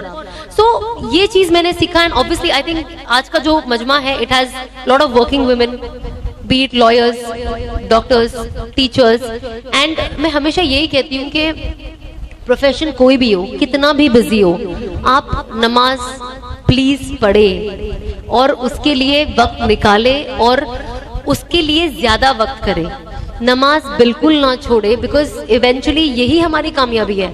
जब मेरा क्लिनिक मैं क्लिनिक में जब मैं काम करती हूँ ना, मेरा खुद का ही क्लिनिक है, मैं काम क्या करती हूँ ऑफ कोर्स, तो जब हमारे पास क्लाइंट्स आते हैं ना, तो अजान होती है ना, तो ऐसा लगता है यार अभी शुरुआत की बात कर रही हूँ, नमाज पढ़ना है लेकिन एंड तक खींच के लेके जाना है कि पहले ये कर ले, पहले पैसे आ जाए, रोजी रोजी रोजी, हम सिर्फ रोजी रोजी दिमाग में चढ़ा है, लेकिन बरकत ही नहीं होने वाली ना रोजी में, क्योंकि रोजी देने वाला तो आपको बुला रहा है, आप जा ही नहीं रहे हो, कितना वक्त हो गया है। और वो चक्कर में कभी कभी कज़ा हो जाती थी क्योंकि क्लाइंट बेफिजूल। फिर अल्लाह मियां ना, जब आप ज्यादा लंबा करते हो ना, तो अल्लाह देखना कहीं ना आपका वो नमाज कज़ा ही कर देते हैं, तो वो कज़ा हो जाती है। तो जब वो कज़ा हो गई ना, तो मुझे ऐसा लगता था, तो मेरी हर चीज ना रोटेट होती थी और बीच में घुस के फटाफट नमाज पढ़ लेती थी। फिर जब मेरे अंदर चेंजेस आए ना, तो मैंने मेरे क्लिनिक में बहुत क्लियर कर दिया कि अब जो भी क्लाइंट है, नमाज के टाइम पे अपॉइंटमेंट ही नहीं देना, और अगर क्लाइंट है तो क्लाइंट बैठेगा। अगर अल्लाह ने रोजी लिखी है कि इसके जेब के पैसे मेरे घर आने हैं, ये आएंगे, रुकेगी, कहीं नहीं जाएगी। और अब मेरे ऑफिस में जो काम होता है ना, वो नमाज को देखकर प्लान होता है कि अगर 5:20 की अजान है तो 5:20 को हम कोई क्लाइंट, 5 से 5:30 का कोई क्लाइंट होता नहीं, अगर होता है तो पहले, और अगर अजान हो जाती है तो उसको बोलते 5 मिनट बैठो। मेरे जो क्लाइंट जो ऑफकोर्स जो लड़कियां मेरे यहाँ काम करती है मुस्लिम घराने से ही है, ऑफकोर्स वो हिजाब सिर्फ घर से ऑफिस आने तक कर, बड़ा इनका भी अलग ही टाइप का हिजाब होता है, जो किधर होता है और किधर नहीं होता है। घर से मोहल्ले वाले देखेंगे तो हिजाब होता है, यहाँ से मोहल्ले वाले देखेंगे तो हिजाब होता है, बीच में चौपाटी जुहू किधर हिजाब नहीं होता है, ठीक है। शादियों में हिजाब नहीं होता है, जिनके बाल आपको पूरे साल ढके हुए दिखेंगे, शादियों में आप उनको बाल लहराते हुए आराम से देख लोगे। तो ये जब मैंने हिजाब लिया तो मुझे लगा ये क्या, ये तो हिजाब की मतलब गलत है ना, ये आप फेस नहीं ढाको, एक समझ में। जब आपने हिजाब पहन लिया है तो आप ऑप्शनल कैसे हो सकते हो, आप बाल कैसे कभी भी खोल के आप घूम रहे हो। तो मुझे ना बहुत अजीब लगते थे। अब क्योंकि मैं इसमें इतनी नहीं थी, तो ये लोग मेरे ऑफिस में काम करे और मैंने पैंट, जिससे पैंट होता था और लॉन्ग शर्ट होता था, हिजाब नहीं पहने।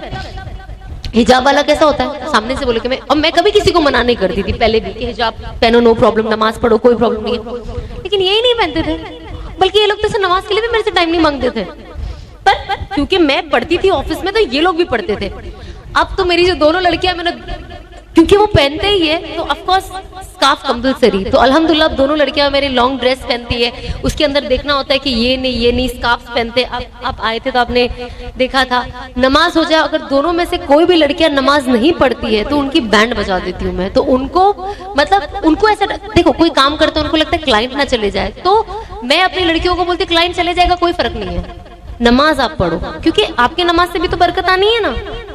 तो लाइफ में चेंजेस ऐसे आते हैं और जब आप, और मैं हमेशा उनको कहती हूँ, कभी कभी नमाज के लिए लेट हो जाते हैं, मैं कहती हूँ यार तुमको खुश नसीब हो तुम लोग के ऐसी जगह काम कर रहे हो जो तुम्हारी आखिरत के लिए सोच रहा है। क्योंकि लोग, क्लाइंट आ जाए, पैसा आ जाए तो थोड़ा ना बोलेगा भाई क्लाइंट को छोड़ दे, तू नमाज पढ़, तू बाद में भी पढ़ ले। क्योंकि हमारी तो मेंटालिटी है ना, हम कज़ा भी पढ़ सकते हैं, पढ़े तो सही, नमाज तो पढ़ना ही है, लेट भी पढ़ ले, पढ़े तो सही।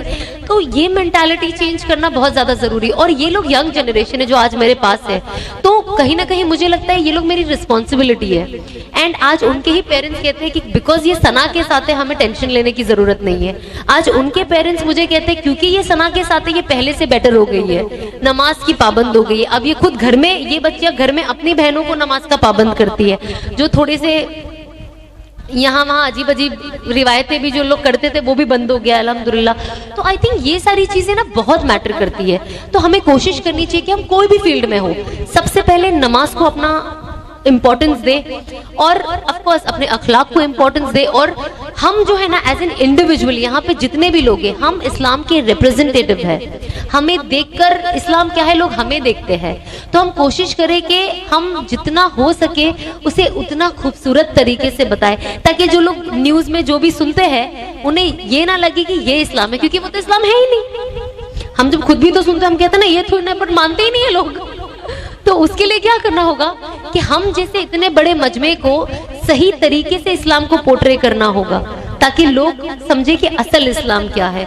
और बस हम कोशिश करें कि आज जो ये मजमा जमा हुआ है बेशक अल्लाह की रजा के लिए हुआ है, बस हम अल्लाह से दुआ करें कि जो भी बातें हुई है हमारे अंदर बैठ जाए। और मैं एनी विच वेज मैं खुद भी सीख रही हूँ, तो मैं जो सीख रही हूँ वो आपसे फॉरवर्ड आपको बताती हूँ, मेरे एक्सपीरियंसेस। अगर मुझसे कोई गलती हो गई होगी तो मुझे माफ़ कर देना।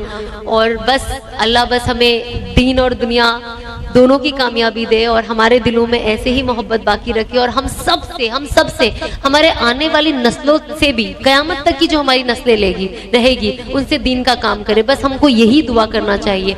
बस अल्लाह हमारे आगे जो हमारे बच्चे हैं उन्हें भी दीन की दावत में लगाए और दुनिया भी दे। तो बस हम कोशिश करें कि हम जितने अच्छा हो सके अच्छा बने, खुद के लिए भी खैर हो, दूसरों के लिए भी खैर हो। और हम जहाँ काम करते हैं काम को इबादत समझ के करें, अमानत में खयानत ना करे, खुश रहे और लोगों के लिए खैर बने। बस अस्सलाम वालेकुम।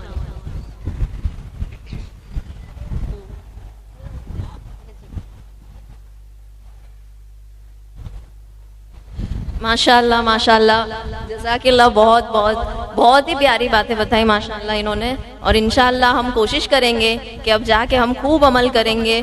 और जैसा कि इन्होंने बताया कि मामूलात की पाबंदी इन्होंने किस किस हाल में नहीं छोड़ी है, हालांकि हमारे लिए बहुत बड़ा नमूना है, ये बहुत ही बड़ा एग्जाम्पल है कि किस जगह से निकल कर।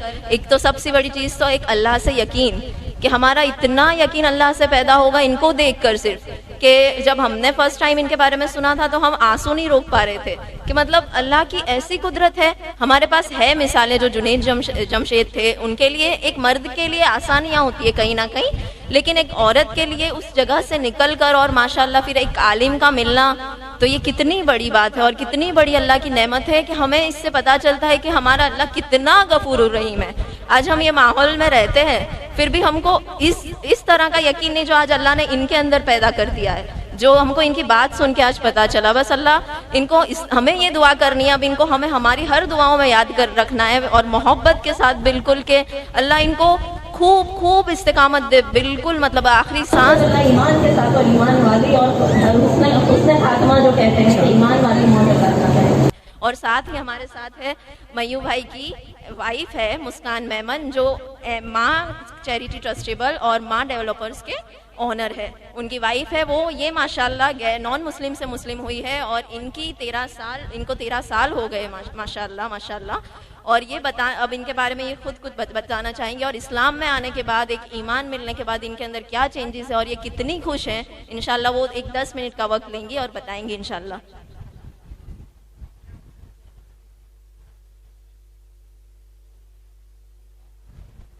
अस्सलाम वालेकुम व रहमतुल्लाहि व बरकातुहू। बिस्मिल्लाहिर्रहमानिर्रहीम।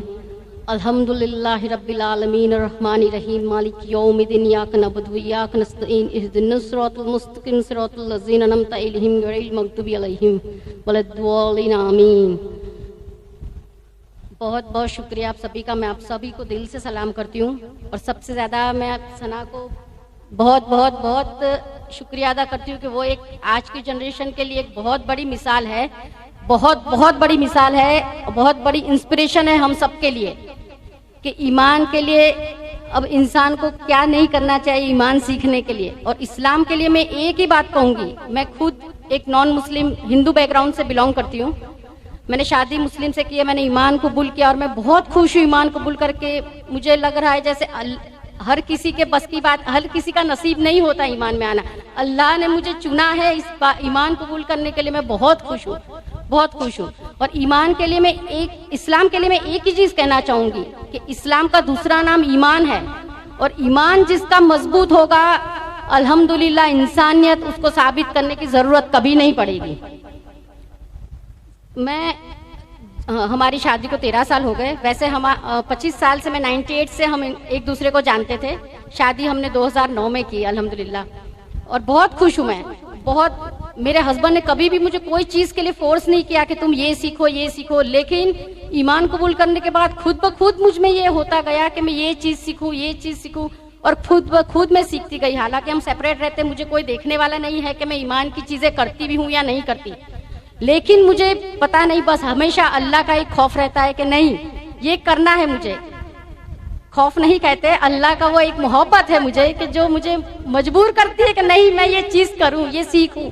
और अल्हम्दुलिल्लाह मुझे इतना सुकून मिलता है इस्लाम का सब सीख के। धीरे धीरे मैंने 13 साल में काफी कुछ चीजें सीखी है इस्लाम में। मैं सबसे यही कहना चाहूंगी आप सभी से कि सना ने जैसे बताया कि हम आज भी हम बहुत दूर है हमसे, हमें लगता है कि हम सब कर रहे हैं, नमाज पढ़ रहे हैं, हम रोजे रख रहे हैं, हम सब कुछ कर रहे हैं, लेकिन फिर भी कहीं ना कहीं हम इस्लाम से दूर है, जस्ट बिकॉज ऑफ ये मोबाइल और सब कुछ आ गया। सना जी ने जैसे बताया कि मोबाइल का यूज करो लेकिन मिसयूज मत करो। आज की जनरेशन इसका सबसे ज्यादा मिसयूज कर रही है। आजकल मोबाइल में क्या नहीं है, हमारे ईमान की ए से लेकर जेड तक की सभी चीज आप इस्लाम की सभी घर बैठे बैठे सब कुछ सीख सकते हैं। तो मेरी भी गुजारिश है कि आप सभी इसका यूज करें, कि इसकी हर एक चीज इसके जरिए आप सीखें, बस मिसयूज ना करें उसका। और जैसे कहते हैं हमारा बच्चा जब पैदा होता है तो कहते हैं कि सबसे पहला गुरु उसका माँ होती है, बच्चों को जो संस्कार देते वो माँ देती है। दूसरा गुरु बच्चों का शिक्षक होता है। तो एक गुरु और भी है, जब बच्चा बड़ा हो जाता है, बच्चा घर के बाहर निकलता है, तब उसका सबसे बड़ा गुरु होता है उसकी संगत। बच्चा जैसी संगत में पड़ता है वही उसका हैबिचुअल बन जाता है, वो बच्चा उसी चीज में ढलता जाता है। तो संगत भी एक सबसे बड़ा गुरु है हमारा। तो माओ से भी ये गुजारिश है कि बच्चे कहाँ जाते हैं, कैसी संगत में है, वो सब ध्यान रखे बच्चों का। और मैं यही गुजारिश करना चाहूंगी सभी से, आप सभी से, कि इस्लाम इतना बड़ा और इतना मजबूत मजहब है कि हम सबको तो एक प्राउड फील होना चाहिए कि आज हम इस उम्मत से है। और मैं खुद को भी बहुत प्राउड फील करती हूँ कि आज मुझे इस्लाम में आने का मौका मिला है और आप सबके सामने मैं बैठी हूँ, मैं कुछ बोल रही हूँ, मुझे ये सौभाग्य मिला है। हालांकि मुझे कुछ ज्यादा वर्ड्स नहीं आते इस्लामिक, सीख रही हूँ और इंशाल्लाह सीखूंगी, बहुत सारा कुछ सीख भी जाऊंगी।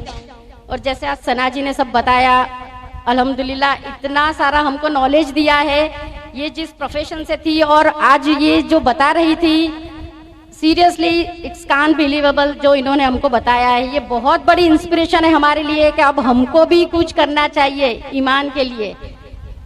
बस आप सभी से यही कहना चाहती थी और बहुत अच्छा लगा। सना जी मैं आपका एक बार फिर से शुक्रिया अदा करूंगी कि आप एक बहुत बहुत बहुत बड़ी इंस्पिरेशन है हम सबके लिए, सीरियसली शुक्रिया अदा करिए। चलो अस्सलाम वालेकुम सबको।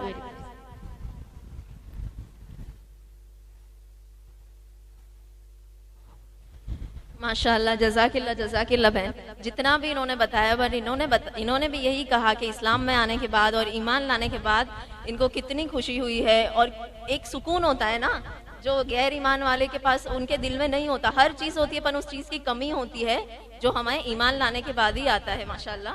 अब इसके साथ ही हम दुआ कर लेते हैं थोड़ी सी, अल्लाह से माफ़ी, जो भी हमसे बेशक है कि उसके शायन शान नहीं हो पाया, जितना हमसे हुआ, और जो भी गलती कोताही हो गई हो इसमें बोलने में और हमारे मजमे में हमसे, कि जिस तरीके से हमें इसका एहतराम करना चाहिए हमें वो नहीं हो पाया, कि एक इल्म की दीन की बात थी, तो अल्लाह हमारे दिलों में उसका एहतराम और जैसी इज्जत होनी चाहिए वैसी ले आए। तो इंशाल्लाह हम दुआ के लिए हाथ उठाते हैं और अल्लाह ताला से दुआ करके इसको ख़त्म करते। ठीक है, चले।